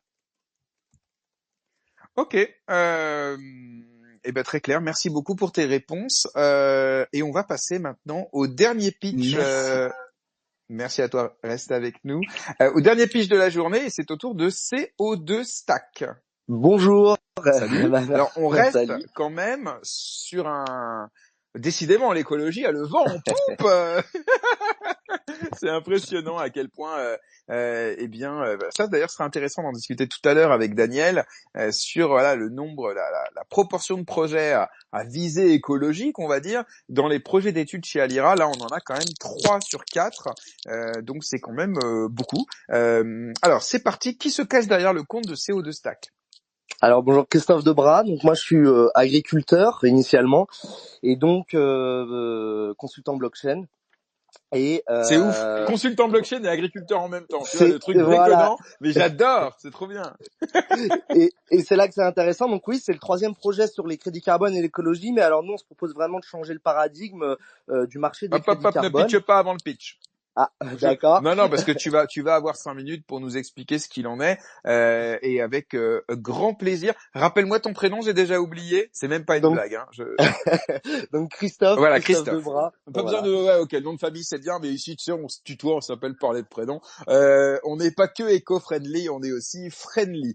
Christophe, tu as 5 minutes, on t'écoute. C'est parti. Donc nous, c'est CO2 Stack, donc on se propose donc de financer au travers de la DeFi la transition écologique des entreprises et des porteurs de projets écologiques. Donc le principe, c'est de renverser le modèle de financement des crédits carbone en faisant financer les crédits carbone par des investisseurs en échange de rendement plutôt que par des entreprises qui les achètent à perte. Donc ça permettra de résoudre 3 grands problèmes inextricables de la transition écologique. Donc le premier concerne les entreprises, qui, au sein finalement du mécanisme punitif de la compensation carbone, doivent dépenser un budget considérable à perte, au lieu finalement d'investir ce budget dans de réelles mesures de transition écologique. Le deuxième problème, il concerne les porteurs de projets écologiques, qui sont en fait les vrais piliers de la transition, car c'est grâce à leurs actions concrètes sur l'environnement que, en 1, ils réparent l'environnement, et en 2, ils génèrent le fameux stock de crédit carbone qui permet donc aux entreprises de compenser leurs émissions. Et finalement, le troisième et dernier problème, il provient du fait que le marché il est plutôt vicié et qu'il s'auto-sabote. Car les entreprises, en fait, elles tentent de tirer les prix des crédits carbone vers le bas pour diminuer leurs dépenses, normal jusque-là. Et donc, elles découragent les porteurs de projets écologiques à qui on demande finalement de réparer l'environnement et de produire des crédits carbone quasiment gratuitement. Et là, j'introduis même pas les brokers finalement qui viennent s'interposer entre les entreprises et les porteurs de projets pour rogner encore un peu plus les marges sans forcément fournir de services valables. Donc le résultat du système actuel, ça génère donc un manque de projets écologiques qui pourraient réparer l'environnement, qui engendre lui-même un manque de production des crédits carbone de qualité, qui finit soit par décourager certaines entreprises, soit par encourager d'autres entreprises au greenwashing dans le pire des cas, ou les incite à acheter des crédits carbone pas chers, vraiment pas chers, provenant de projets ambigus et un peu controversés. Et même finalement en faisant cela, les entreprises elles sont pas gagnantes car le prix, bien que bas, reste malgré tout toujours trop élevé pour compenser efficacement leurs émissions. Donc les porteurs de projets, comme on disait, ils sont découragés et le marché de la transition écologique, finalement, il patauge dans une mare remplie un peu de fausses solutions, de magouilles douteuses et de fausses promesses qui finissent par dégoûter les citoyens et achèvent le peu de confiance qui leur restait dans la transition écologique. Donc c'est donc dans ces conditions que nous, c'est Odostack, on crée un service et un produit qui va permettre de faire disparaître les incohérences de ce système pour le rendre efficace pour l'environnement et également rentable pour tous les acteurs du marché. Donc on a choisi la blockchain Polygon pour créer un token de gouvernance qui pourra être qui pourra être stacké donc dans une pool de rendement de 5 à 10% garantie. Les capitaux de cette pool, ils iront directement financer les porteurs de projets écologiques qui se trouvent dans notre projet être des agriculteurs en majorité. Donc pour qu'ils pratiquent ce qu'on appelle une agriculture régénérative. Cela permettra de rémunérer les crédits carbone issus de leurs efforts plus cher que les entreprises ne seraient prêtes à le faire en fait. Et donc convertir les agriculteurs plus facilement et plus massivement pour le plus grand bien de l'environnement et de la qualité de notre alimentation. Nous leur facturerons au passage un abonnement pour l'accompagnement que nous leur fournirons. Et donc à l'issue des efforts justement rémunérés aux agriculteurs, les crédits carbone résultants, ils pourront être revendus aux entreprises à un prix défiant toute concurrence, entre 80 centimes et 1 euro la tonne, contre 4 euros actuellement sur le marché mondial et 30 euros sur le marché français. Donc ça fait une baisse considérable pour les entreprises. Donc cela permettra donc de soulager les entreprises, encouragera leur démarche vers une transition de leur modèle de production réellement. Dans un dernier temps, l'argent de la vente des crédits carbone, donc là, il sera converti en stablecoin et rentabilisé pour venir compléter finalement le capital des investisseurs de la pool de stacking initiale qui finance le système. Dans ce nouveau modèle de financement de transition écologique, les investissements deviennent véritablement écologiques et financent littéralement une agriculture régénérative. Les entreprises pourront investir correctement leur argent dans des mesures de transition et les porteurs de projets seront correctement payés et largement encouragés à des pratiques durables et réparatrices. Et donc pour finir, ce système, il va relier la DeFi et la blockchain directement à l'économie réelle pour rendre une cause comme la transition écologique beaucoup plus attractive, mais aussi pour démontrer l'utilité des crypto-monnaies et ses bienfaits dans le monde réel. Voilà. Donc j'espère que cette présentation elle vous aura redonné foi en la rentabilité d'une transition éthique et rentable. Et je vous remercie pour l'écoute.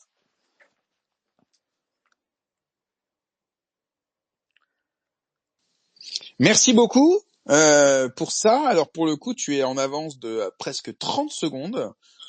Donc très bien. Et je vois que Philippe s'est précipité pour lever la main pour commencer. Vas-y Philippe. Ouais, je me précipite. Non, super projet. Christophe, si je dis pas de bêtises. Oui, c'est ça, tout à fait. Merci. Prénom de mon frère, donc ça va. Toute la famille qui est passée aujourd'hui. Franchement, bonne initiative. Je pense qu'il y a définitivement quelque chose à faire de ce point de vue-là. Alors là, pour le coup, je pense, et peut-être que Jérôme reprendra le coup derrière, mais moi, si je peux mettre ma remarque directement, je ne comprends pas vraiment pourquoi vous vous focusez sur le carbone entièrement. Plutôt que sur le fait de supporter les agriculteurs et en fait tout l'écosystème d'agriculture qui permettent d'avoir des terres qui restent fertiles et de produire de la nourriture de qualité. Donc ça, je pense que c'est quelque chose peut-être à mettre plus en avant d'un point de vue technique et tout ça. Le carbone est une chose, mais derrière il y a toute la qualité des plantes, le fait d'utiliser de l'eau renouvelable, beaucoup d'éléments à prendre en compte qui pourraient être intéressants dans cette approche de soutenir l'agriculture. Ma question va être directe, c'est comment, donc là je vois très bien là où vous allez avec les agriculteurs et les distributeurs, plus ou moins, si je dis pas de bêtises, comment vous comptez intégrer les utilisateurs et les faire impliquer en fait dans cette amélioration de l'agriculture dans le monde, en dehors de justement au lieu d'avoir comme aujourd'hui que le business et le farmer, je vais y arriver. Et l'agriculteur, comment vous comptez mettre en place en fait un système où les utilisateurs et les consommateurs vont pouvoir interagir et bénéficier à ce système-là? Merci pour ta question. Donc la première réponse, c'est déjà ça répond à ta première interrogation, et qu'en fait l'agriculture régénérative, c'est plus que du stockage de CO2, c'est aussi d'autres bienfaits écologiques, la filtration des eaux, la baisse des températures, l'amélioration de la dépollution des sols, et énormément de bienfaits écologiques. Et le stockage de CO2 en fait partie. Et en fait, on va utiliser le stockage de CO2 pour aller financer les agriculteurs, justement. C'est grâce aussi à ce levier, mais il y a bien d'autres leviers écologiques qui agissent. Donc j'en ai pas plus parlé, mais ils en font partie. Ils sont vraiment intéressant, c'est que 50% du territoire, l'agriculture, qui peut du coup réparer de manière homogène et réellement l'environnement sur la France. Et pour les investisseurs, finalement aujourd'hui le marché, c'est les brokers dont je parlais rapidement, qui finalement vont un peu prendre la marge des crédits carbone en faisant l'intermédiaire entre les agriculteurs et les entreprises. Et finalement, c'est d'aller retransférer cette marge, ce marché qui est pour des privés, qui apportent pas un réel service, d'aller redonner les rendements finalement sur des poules de stacking. Donc en fait, les deux gros points, c'est il y a une vraie action pour l'environnement possible, réelle et importante sur l'environnement. Et le deuxième, c'est que finalement, maintenant, si la personne lambda veut investir quelque part en DeFi, elle pourra investir ailleurs que dans une pool qui fait de la PR trading ou ce genre de choses, et vraiment investir dans un projet qui derrière relie à l'économie réelle, et son investissement impacte vraiment sa vie autour de chez soi. Parce que je pense que peu importe où vous habitez, il y a des agriculteurs pas loin de chez vous qui pratiquent et qui pourront faire partie de ce projet. Vous le verrez en direct. Voilà. Merci. Pas de questions sur l'infra, sur la tech, Philippe? Sur la tech, après, c'est un peu similaire, ça veut dire que ça dépend vraiment. Là, c'est encore des projets early. L'infra, c'est un peu, c'est sur des projets comme ça, il est difficile d'avoir une vision sur l'infra. C'est pour ça que moi, d'un point de vue, d'un point de vue infra, là, ce qu'il vous faut, ça va être de la traçabilité. C'est-à-dire que si vous voulez être en dehors du crédit carbone, c'est-à-dire ne pas que faire du crédit carbone, mais de faire du physique aussi, vous allez avoir besoin de logistique, de traçabilité, que ce soit au travers de NFC, que ce soit au travers de QR code. Est-ce que vous avez pensé à ça aussi, c'est-à-dire qu'une partie logistique entre la laisse-le répondre. C'est bon, tu fais les questions et les réponses et c'est dommage. Et pourtant, tu sais que je t'adore. J'ai peur de te voler tes questions. Mais non, il n'y a pas de problème. Mais juste, je pense que c'est plus simple. Soit c'est une remarque, soit c'est une question. Mais sinon, entre les deux, ça lui facilite trop le boulot. Laissons-le répondre. Je suis sûr qu'il a réfléchi à la question. Faut le torturer, t'as raison. Tout à fait. En plus, j'ai la réponse. Mais j'en suis sûr. Vas-y. Donc j'en ai pas trop parlé dans le pitch pour essayer de le réduire et parler de vrai sens du projet, mais en fait la traçabilité de toute façon c'est essentiel dans le crédit carbone. Alors pourquoi j'appuie pas dessus? Parce que finalement le problème du registre il est vraiment grandement résolu par la blockchain parce que c'est un registre à elle-même et donc l'infrastructure nous on la compte même dans les chiffres, mais en gros moi je suis agriculteur en bio, donc par exemple je suis contrôlé par un bio qui s'appelle Veritas, etc. Donc nous le service c'est ça, c'est qu'on va vraiment aider contrôler les agriculteurs. Donc on fait un dossier et le principe c'est d'arriver en fait à le tokeniser, à le rendre vérifiable et effectivement à faire une collection de NFT, à la placer dans un registre, à dire quand est-ce qu'ils sont burn ou pas et pouvoir permettre aux gens d'aller consulter les informations du dossier qui sont scripturales mais aussi qui peuvent se transformer par des photos et donc on a à côté un token vraiment que de traçabilité qui va être intégré au projet, un peu comme Carbon Sync.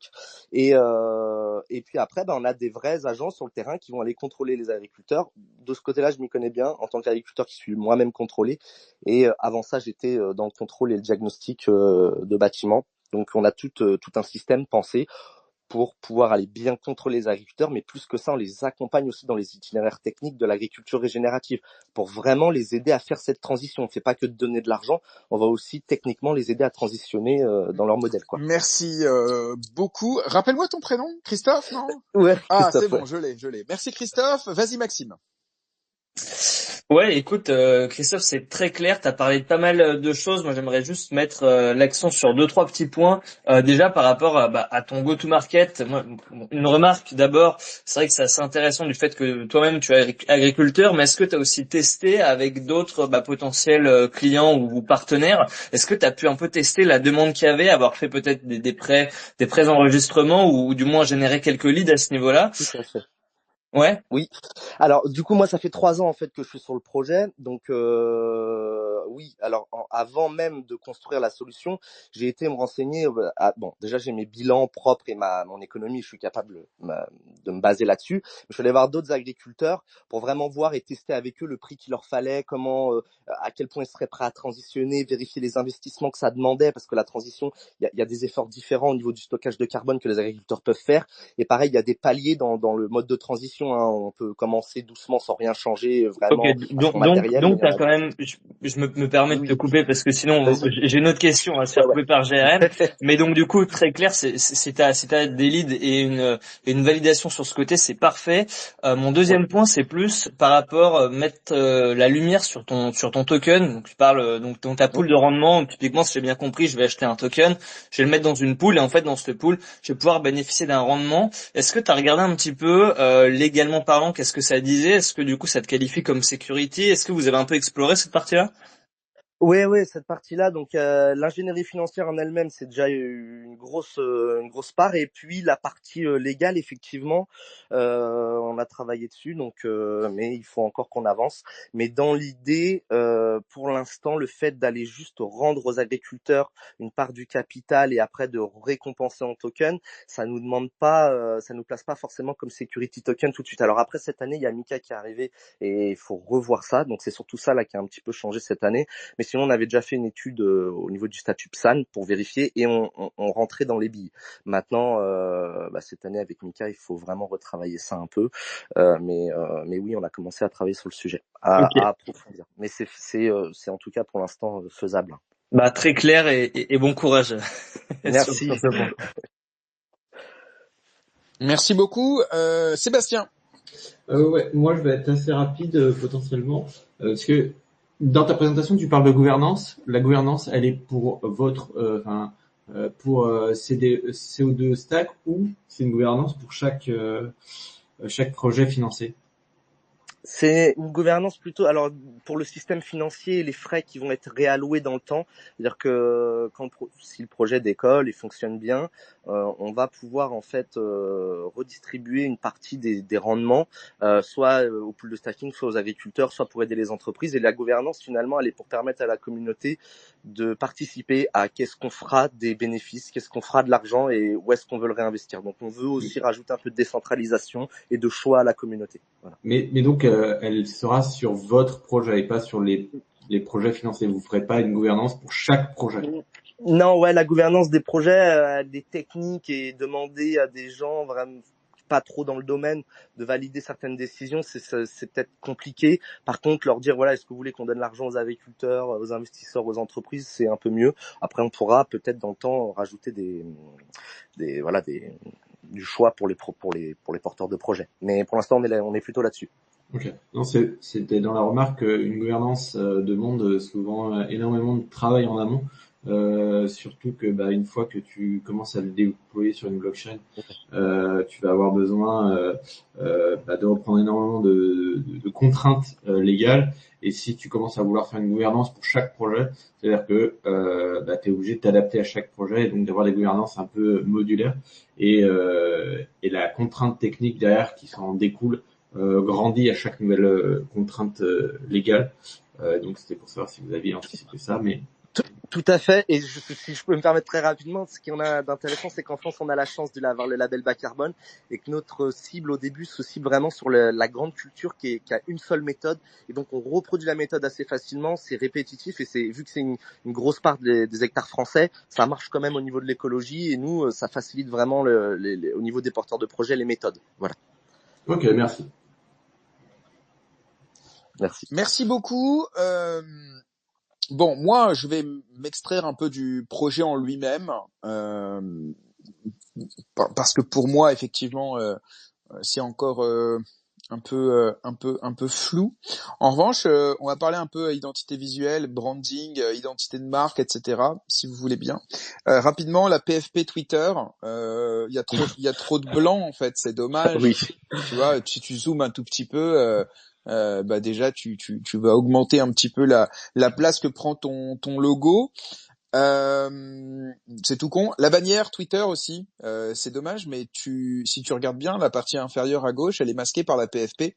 Donc en fait, faut revoir la disposition. C'est con d'avoir une bannière qui masque effectivement, enfin qui est masquée par la PFP, et donc on est obligé de cliquer dessus pour voir le contenu. Donc ça c'est pareil, c'est pas très intuitif. Concernant la bio, c'est pareil. En fait, il faut réussir à trouver une baseline qui explique en une phrase en fait ce que vous faites. Vous avez besoin de 3 phrases un peu longues, un peu. En plus, déjà assez. Enfin, c'est pas méchant, mais la solution au CO2, la solution au réchauffement climatique, tout ça. Pardon, mais ça fait un peu niais, ça fait un peu flou, et je pense qu'il faut être un peu plus pragmatique sur votre proposition de valeur. D'une part parce que le CO2, enfin, le réchauffement climatique, c'est pas que le CO2. Tu vois, donc ça c'est plus scientifique. Et puis quand bien même vous trouviez vraiment la solution au CO2, voilà, faudrait peut-être être un peu plus clair. Et c'est important quand on atterrit en fait sur votre vitrine de comprendre ce que vous êtes en train de build en fait. Et là en fait en gros on voit des belles phrases, on voit beaucoup de green, mais voilà, on voit pas vraiment de produit. Or quand même c'est important. Donc ça c'est vraiment pour un petit audit très rapide de votre truc. Je vois votre premier post, c'est une vidéo, enfin un GIF dans lequel vous parlez de métaverse. Bon, pareil, je veux dire, voilà, je pense que métavers, ça doit être un mot qui aujourd'hui doit être banni dans le Web 3. Donc bon, mais bon, ça c'est un détail, mais ça en dit long quand même, et surtout qu'on a le dernier post date de mars 2023. Ouais. Donc là, par contre, je tombe sur votre Twitter. Pour moi, le projet il est mort, tu vois. Or, c'est pas très compliqué. Une fois par semaine, de partager une actualité liée à votre projet, partager même une actualité en général sur votre secteur d'activité. Voilà, faire un post par semaine, c'est pas déconnant, mais ça permet de faire vivre le projet. Et le jour où vous allez vraiment le lancer au niveau de la communication, les gens ils vont regarder. Le compte, il a été créé en mars 2022. Aujourd'hui, vous avez même pas 400 followers. Donc ça donne pas un très bon optimisme sur votre capacité à rassembler des gens autour de votre projet. Or, si on investit sur un projet, c'est parce qu'on imagine qu'il a le potentiel de fédérer davantage. Et donc voilà. Donc peut-être qu'il faudra même recréer un nouveau Twitter, parce qu'un Twitter qui date de mars 2022 avec un post en 2023. Ça fait tu vois ça renvoie en fait quelques petits red flags au niveau social proof, et ça c'est très important, tu vois, surtout quand tu lances un projet. Voilà, ça c'est plus du constat. Après sur le produit en lui-même, très honnêtement, j'ai pas de questions particulières, mais comme je le dis toujours, le projet peut être top si la vitrine, si la com, si le marketing est pas bien travaillé. Mais en fait, personne saura que votre produit est génial, et donc vous serez le seul à l'acheter, et donc ça va être compliqué. Voilà. Du coup, oui, alors pour le métaverse, parce qu'on a participé à un événement, donc on l'a laissé. Et après, pour la communication, c'est vrai qu'on aurait pu faire quelques posts, mais on a suivi ton conseil que tu as dit pendant le GRM, mais que communiquer pour rien au début, c'est vrai qu'on voulait pas. On a créé donc la page. Maintenant, c'est vrai que on a plus de billes pour expliquer. Après les 3 phrases, c'est vrai que c'est un projet qui demande aussi à comprendre énormément de niveaux au niveau de l'écologie, de la finance. Donc les 3 phases étaient vraiment pour imposer ce qu'on fait au global. Maintenant, effectivement, c'est très dur là sur ce projet, vraiment en une seule phrase, de mélanger finalement les 3 sphères en une seule phrase sans que ça devienne pareil complètement quelque chose une phrase bullshit. Mais vous savez, trop de propositions de valeur tue la proposition de valeur, et des fois il faut être capable de garder celle qui a le plus de chances d'attirer, et ensuite vous avez le temps de développer les autres. Peut-être, c'est vrai. En tout état de cause, je disais tout à l'heure que quand dans ce cas-là, ne créez pas de page Twitter si vous n'êtes pas prête à l'alimenter. En fait, c'était ça que je voulais dire. C'est que lorsque vous vous lancez, il faut avoir derrière déjà un plan, même minimum, tu vois, un post par semaine, même un par mois, je m'en fous, mais qui a un plan. Là, visiblement, on l'a lancé et on a posté une fois et on l'a laissé en déshérence, et ça laisse une impression de projet mort en fait. Et c'est dommage parce que visiblement, il est pas mort le projet, tu vois. Non, en plus on a une équipe marketing, vraiment là-dessus on a réussi à trouver un moyen, et il serait temps qu'elle se mette au boulot alors, non, parce qu'il y a même pas de lien. Non, mais en janvier 2025, ça avance et en Ah, fait, on alors a, on a, on a vraiment travaillé, on a fait un travail de fond. Hein, donc, bon, par bah c'est confiance, ça va génial. tenter. Voilà. Merci. C'est génial et on vous souhaite évidemment bon courage. Merci beaucoup. Bien, et ben c'est fini. C'est fini. Merci, bravo à tous.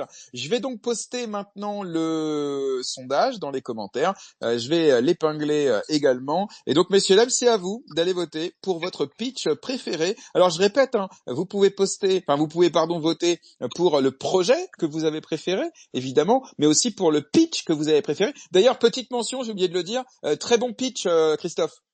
Merci Ouais, beaucoup. autant C'est très tu vois, plaisant. j'ai été un peu critique sur le marketing, autant sur l'élocution, la construction de ton pitch et l'énergie, c'était très naturel, c'était pas lu, et donc ça c'est très appréciable. Voilà, je te le dis, bravo. Merci. Donc voilà, donc c'est à vous de voter, il y a 15 minutes, et pendant ces 15 minutes-là, nous pendant ce temps-là, eh ben on va vous faire un peu notre feedback, un peu notre retour. Donc qui veut commencer par dire peut-être son projet préféré et pourquoi Maxime, Philippe, Sébastien. Vas-y Philippe. Ouais, non, écoutez, franchement, moi, les 4 pitchs étaient très bien. Je pense que l'élocution et les présentations sont très propres. Bon, on a 3 projets par rapport au carbone, à l'écologie, mais on va passer ça out pour le moment. Mais les 4 projets, je pense, ont compris qu'il y avait quelque chose à faire dans leur domaine, dans leur business, et qu'il y avait une solution à créer pour résoudre ce problème-là. Donc, en tout cas, sur ça, je pense que les 4 sont alignés sur un marché qui ne va que grossir. Après, moi, je pense que je vais en choisir 2. Je vais en choisir un pour l'idée, un pour la qualité du MVP et le statut actuel. Donc, d'un point de vue technique, je pense que je vais donner le prix à Nadar, et comment elle s'appelait déjà cette dame, Solidaire. Sorcel, qui a déjà un MVP assez prêt à, je pense, à être Non, embarqué. alors Sorcel, c'est son projet, mais c'est pas ce pourquoi il est venu aujourd'hui. Le projet pour lequel il est venu aujourd'hui, c'est Solidaire. D'accord, pardon. Alors, c'est le nom que je vois. D'accord. Donc, solidaire, du coup, avec la capacité de créer des événements et ce genre de choses tout en communauté, je pense qu'il y a un besoin. J'ai pas vu cette idée très souvent. Donc, je pense qu'il y a vraiment la capacité de bootstrap très vite et d'agréger le marché. Mais je tiens, voilà, donc ça serait mon projet préféré à l'heure actuelle. Mais je tiens quand même à pointer le fait que CO2 Stack, je pense que l'idée est aussi très diverse sur le fait de pouvoir tracer la production de biens agriculture, donc ne pas se focus que sur le carbone. Je pense que ça va être quelque chose d'important pour les 3 projets actuels ici, que le carbone c'est une bonne chose, comme tu l'as dit Jérém, mais qu'il y a d'autres aspects de l'écologie et que si jamais vous voulez devenir une référence, il faut pas se mettre que dans un coin.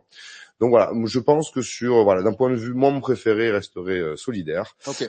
Et derrière, CO2 Stack pour justement cette idée qui est un peu plus neuve et réfléchie, je pense, sur l'écologie. Ok, très clair. Donc je vous rappelle, hein, messieurs, dames, dans l'auditoire, vous pouvez voter pour votre projet préféré, Trust to Give, Solidaire, Carbon Think ou CO2 Stack. Maxime, quel est ton projet préféré? Et s'il vous plaît, jouez le jeu un projet parce que on a 15 minutes et on est 4 à vouloir prendre la parole. Et en plus, j'ai envie de papoter aussi avec mon copain Daniel. Vas-y Maxime. Très bien. Moi, globalement, projet préféré, je vais choisir CO2 Stack pour la simple et bonne raison que le côté investissement, moi, me parle un peu plus. Les autres sont très bien. Après, c'est pas mon domaine, tout ce qui est crédit carbone, etc. Pour celui sur Solana, j'aime bien, mais j'ai vraiment un doute sur le fait que comme ce soit basé en fait sur une feature de paiement, est-ce suffisant pour une adoption, et surtout est-ce que ça simplifie vraiment les transferts de fonds. Mais sinon j'ai beaucoup aimé ce projet-là, mais voilà, pour choisir CO2 Stack. Et petit rappel également, si je peux donner un conseil de façon générale par rapport au pitch, c'est bien d'avoir une structure où on peut retrouver souvent typiquement ce qu'on appelle un bang au début pour essayer d'accrocher l'attention, puis ensuite problème, solution, marché, ça en général ça a été bien évoqué. Et il y a quand même un point que j'ai pas vraiment retrouvé qui est par rapport à la team, et surtout tout à l'heure je parlais d'unfair advantage. Alors Jérém va pas aimer encore le mot en anglais, mais j'ai pas vraiment d'équivalent en français que j'aime bien. Et en gros, c'est pourquoi vous et votre team, vous avez plus de chances et vous êtes la team qui a plus de chances de réussir ce projet en question. Voilà. Ouais, très très très d'accord sur ça, et en plus tu sais de quoi tu parles puisque tu as eu l'occasion très souvent de pitcher ton projet Cyborg. Sébastien. Ouais, je suis d'accord avec Maxime. J'aime beaucoup Solidaire, mais en termes de viabilité, de présentation, sur la partie technique et de la simplicité qu'il a pu en faire, CO2 est pour moi un bon candidat pour faire sa petite percée sur 2025. Ok. Je fais court. On m'a dit de faire court. On m'a dit voilà. Je fais C'est court. bien, mais ça dénote avec tes collègues là. Tu joues Ouais. pas le jeu. Non, ça va. On a encore un petit peu de temps. Alors moi, pour le coup, j'avoue, j'en ai marre des projets écolos. Voilà, je vous le dis. C'est pas contre vous, c'est pas perso, c'est juste que vous arrivez après plein d'autres, que ce soit levée de fonds écolo, financement de projets écolo, carbone écolo, bref, tout ça. En fait, je t'avoue que j'en ai un peu ras-le-bol. Je dis pas que c'est pas important. Je dis pas qu'il y a pas du potentiel. Je dis juste que, ouais, à un moment donné, il y a un petit coup de trop. Donc, je vais voter pour aucun projet écolo aujourd'hui. Je vais même pas essayer de les distinguer les uns des autres. J'ai compris que vous avez des propositions de valeur qui sont différentes, avec une stratégie go-to-market qui est également différente. Donc, je vous souhaite évidemment plein de bonnes choses et la réussite. Moi, j'aime bien Solidaire pour une raison qui est très simple, c'est que c'est le seul projet que j'ai réussi à comprendre en une seule phrase. Tu vois, moi tu me dis Tree Count Web 3, c'est bon, j'ai compris. Limite, t'as même pas besoin de pitcher, et ça c'est très important lorsqu'on s'intéresse à un projet. Alors après j'ai compris, enfin évidemment il y a des barrières à l'entrée, il y a toute une stratégie qu'il va falloir développer, justement pour concurrencer des géants comme Tricount. Mais j'aime bien le projet, et comme j'ai déjà des idées de stratégie go-to-market liées aux événements crypto, etc. En fait, je me dis le projet. Mais demain, il peut déjà acquérir 1000, 2000 utilisateurs avec juste les bons réseaux et la bonne communication, et ce qui est peut-être pas forcément le cas avec les autres projets. Voilà, ça c'est mon point de vue assez pragmatique, mais ça se challenge évidemment.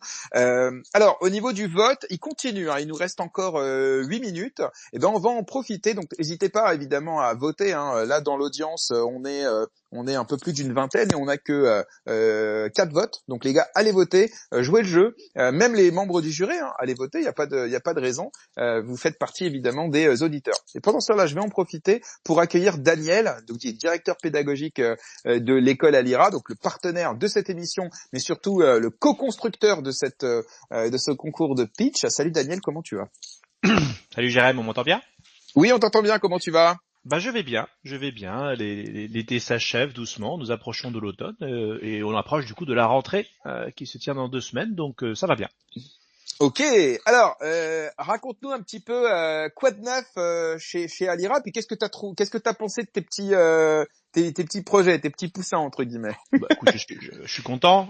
Tu sais que à ce jeu-là, la sélection est plutôt difficile, parce que quand on a les soutenances, les jurys mettent des green flags à beaucoup d'entre eux. Ils disent tiens, lui il est bien. Donc après tu vois, j'ai la lourde tâche GRM de sélectionner, et c'est pas forcément une tâche toujours agréable. Et puis voilà, c'est vrai on a beaucoup de projets qui sont humanistes. T'as fait la remarque tout à l'heure. On n'y est pas pour rien, puisqu'il y a le fait qu'on échange beaucoup avec Blockchain for Good, avec des associations qui multiplient des cas d'usage en fait qui font sens. Moi, j'aime bien tendance à dire que si une techno peut pas changer une facette du monde, c'est qu'elle ne sert pas à grand chose.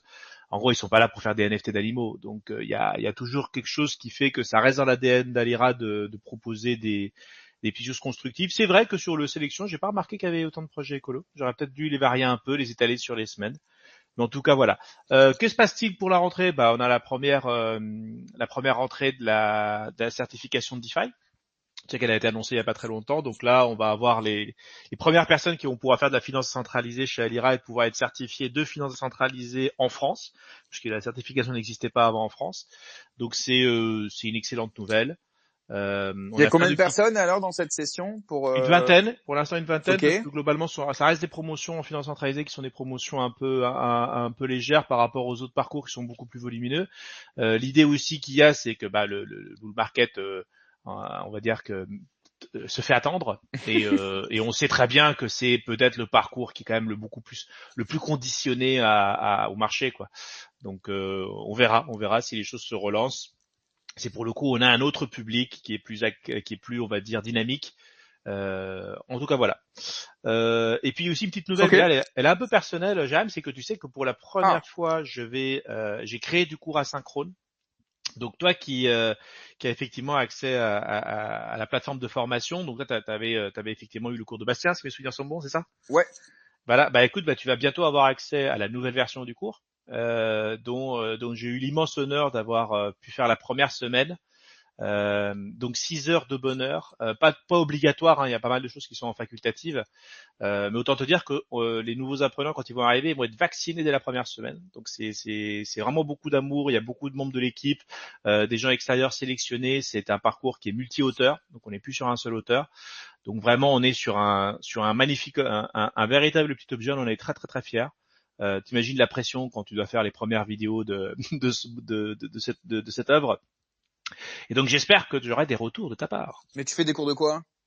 Bah de cours de culture cryptographique. En fait, pour faire très simple, il y a plusieurs choses. Il y a d'abord l'histoire de la monnaie, qui est un sujet qui me passionne, l'histoire des stratégies de la politique monétaire, et il y a aussi un aspect qu'on aborde très très peu et que du coup j'ai bien complété, qui est nécessaire pour celles et ceux qui vont embrasser les technologies Web 3, qui est en fait comprendre ce qu'est Internet vraiment, comprendre ce qu'est le web vraiment, comprendre ce qu'il apporte. Ça, tu l'avais fait à l'occasion d'un cours. J'avais fait un petit live, t'as bonne mémoire. De 2 ou 3 heures, Ouais, dans lequel tu avais expliqué l'histoire d'Internet, tout ça, ouais. C'est ça. Je fais un live de 2 heures et en fait, je garderai ce live de 2 heures pour aborder aussi ces questions-là, mais elles sont accessibles à tous les apprenants parce qu'on se rend compte en fait que si tu as pas une certaine affinité sur la culture cyberpunk et sur vraiment ce qu'est le web et ce qu'il apporte, bah souvent en fait tu te lances dans le web 3 un peu comme un chien fou. Et tu ne joues pas la continuité historique de la techno qui est pour moi essentielle parce que l'idée c'est de se dire pourquoi on est là et pas ailleurs et c'est pas par miracle qu'on est là et pas ailleurs. Non mais c'est vrai, moi je me rappelle que c'est ce qui m'avait le plus marqué quand j'ai fait cette formation, alors que je suis dans la crypto depuis 2018, c'était justement ça. Je me dis putain en fait on comprend rien à ce qu'on fait si on ne sait pas d'où on vient, qui ont été les pères fondateurs, sur quelle base philosophique, etc. Moi, ça m'a beaucoup apporté et c'est vrai que tu appréhendes les choses différemment quand tu as ces éléments. Donc très cool. Ok, bah très bien, bah cool cette nouvelle casquette alors pour toi. Est-ce que tu as voté pour ton projet, Daniel? Non, moi je ne vote pas. Moi je ne choisis pas. Je refuse. Je ne choisis pas mes enfants. Non, je ne voterai pas pour aucun des projets. J'aime tous les 4. Oh, t'es nul, tu joues pas le jeu. Je suis mauvais joueur.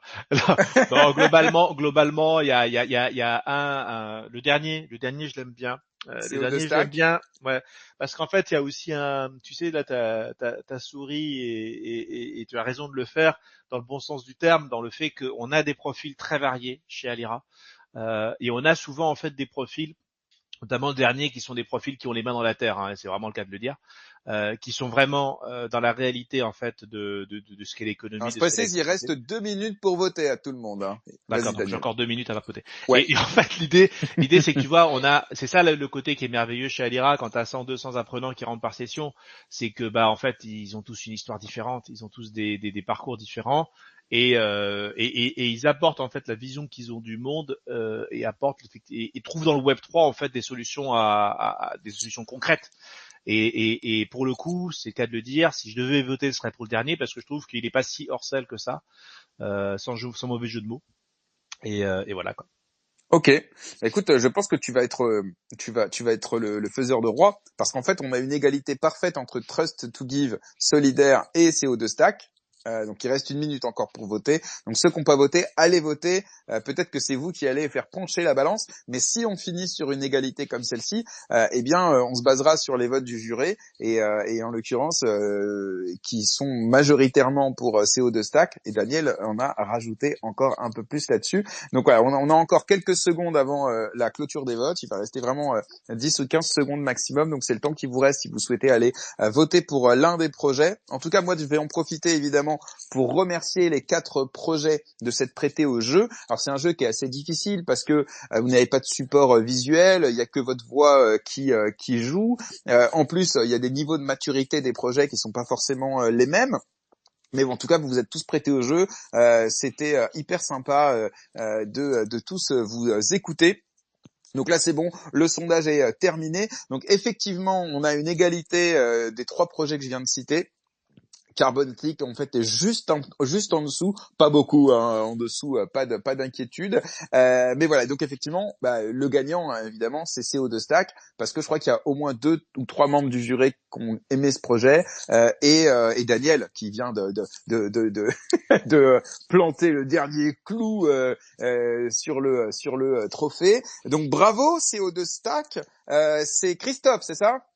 Oui, c'est ça, ouais, bah, merci beaucoup. Franchement, c'est vraiment très plaisant d'avoir eu les votes et bah merci. Merci vraiment, merci à tout le monde, merci au jury, merci bah GRM aussi de nous permettre de présenter. Et puis bon bah effectivement le vote était quand même très serré. Donc même si on est des projets dans le même domaine mais un peu différents, bah merci de m'avoir choisi, d'avoir poussé un peu plus le projet de mon côté. Et bah félicitations quand même aussi à mes collègues qui sont dans le même domaine que moi et qui apportent quand même de la valeur. Voilà. Eh ben merci, c'est super faire de ta part et très très agréable. En tout état de cause, nous on va te laisser évidemment nous tenir au courant de la suite des événements.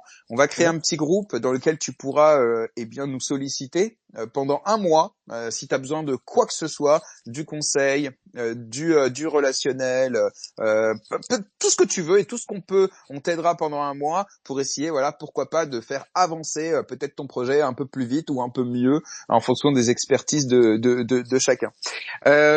Merci. Avec grand plaisir. On félicite également évidemment les autres qui se sont prêtés au jeu du pitch. Ça veut pas dire que votre projet est moins bon, hein, c'est pas le sujet. C'est juste que là pour le coup, en tout cas dans cet exercice-là, eh bien voilà, visiblement CO2 Stack a été un peu au-dessus du point de vue des auditeurs et du jury.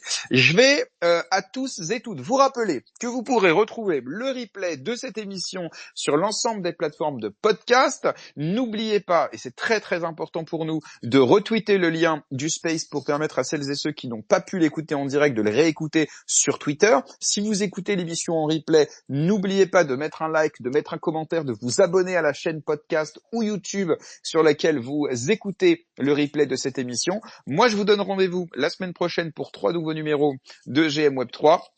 D'ailleurs, je peux vous donner déjà les programmes si je les trouve. Ouais, super. J'ai CEO de Bitstack qui va venir mardi. Vendredi, c'est le CEO de Nefture qui va venir. Et mercredi, en anglais, GM Web 3 spécial Multiversix où je vais recevoir l'invité que tout le monde a envie de recevoir, évidemment, et qui se fait ultra rare en podcast. C'est Lucas, le lead de X-Exchange, donc le DEX de Multiversix qui vient de sortir sa V3. Donc évidemment, c'était l'invité qu'on devait avoir et on va être très content de le recevoir. Philippe, rapidement. Ouais, non, il faudrait essayer de le ramener dans la session française, hein, parce qu'il parle français, donc ça serait intéressant de le ramener du côté FR. Ouais, dans quelques mois, quelques semaines. Ouais, on verra lorsque Multiversix intéressera un peu plus peut-être le CTFR. Mais en tout cas, pour la communauté Multiversix, quoi qu'il arrive, c'est très important pour eux d'avoir voilà le leader qui a créé ce DEX et qu'on puisse lui poser toutes ces questions. Merci à tous. Philippe, passe un bon week-end. On se dit à la semaine prochaine. Carrément, écoute, moi j'en profitais pour me reposer parce que les 10 derniers jours ont été assez intenses, mais on en reparlera probablement et on se revoit mardi avec plaisir et tous les auditeurs seront le bienvenus pour cette nouvelle édition. Merci beaucoup. Maxime aussi, on te souhaite plein de bonnes choses. Félicitations pour le partenariat avec Cryptost.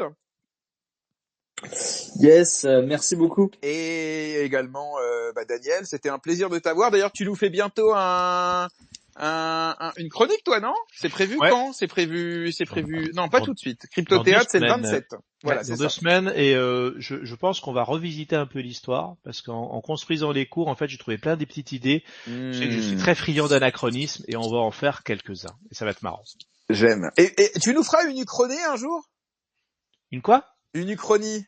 Peut-être. J'aime bien le concept. Ouais, mais c'est vachement dur à écrire. Mais c'est dur et surtout quand t'as que 10 ans de ratio, en fait, sur la crypto. Mais bon, on en reparle. Allez, merci à tous. Et aussi, Sébastien, c'était un kiff de t'avoir dans le jury, une belle découverte. Et on se dit à très bientôt. Ouais, merci Jérôme de m'avoir accueilli, c'était une excellente expérience. Merci à toi. Et puis bonne chance pour Behind the Gate, ça continue d'ailleurs ou pas? Ça continue. Il y aura des choses qui vont apparaître sur la fin de l'année. Ah, super. Alors ça marche. On se tiendra informé. À bientôt. Prenez soin de vous et on se dit à mardi prochain. Bon week-end. Bye bye. Bon week-end.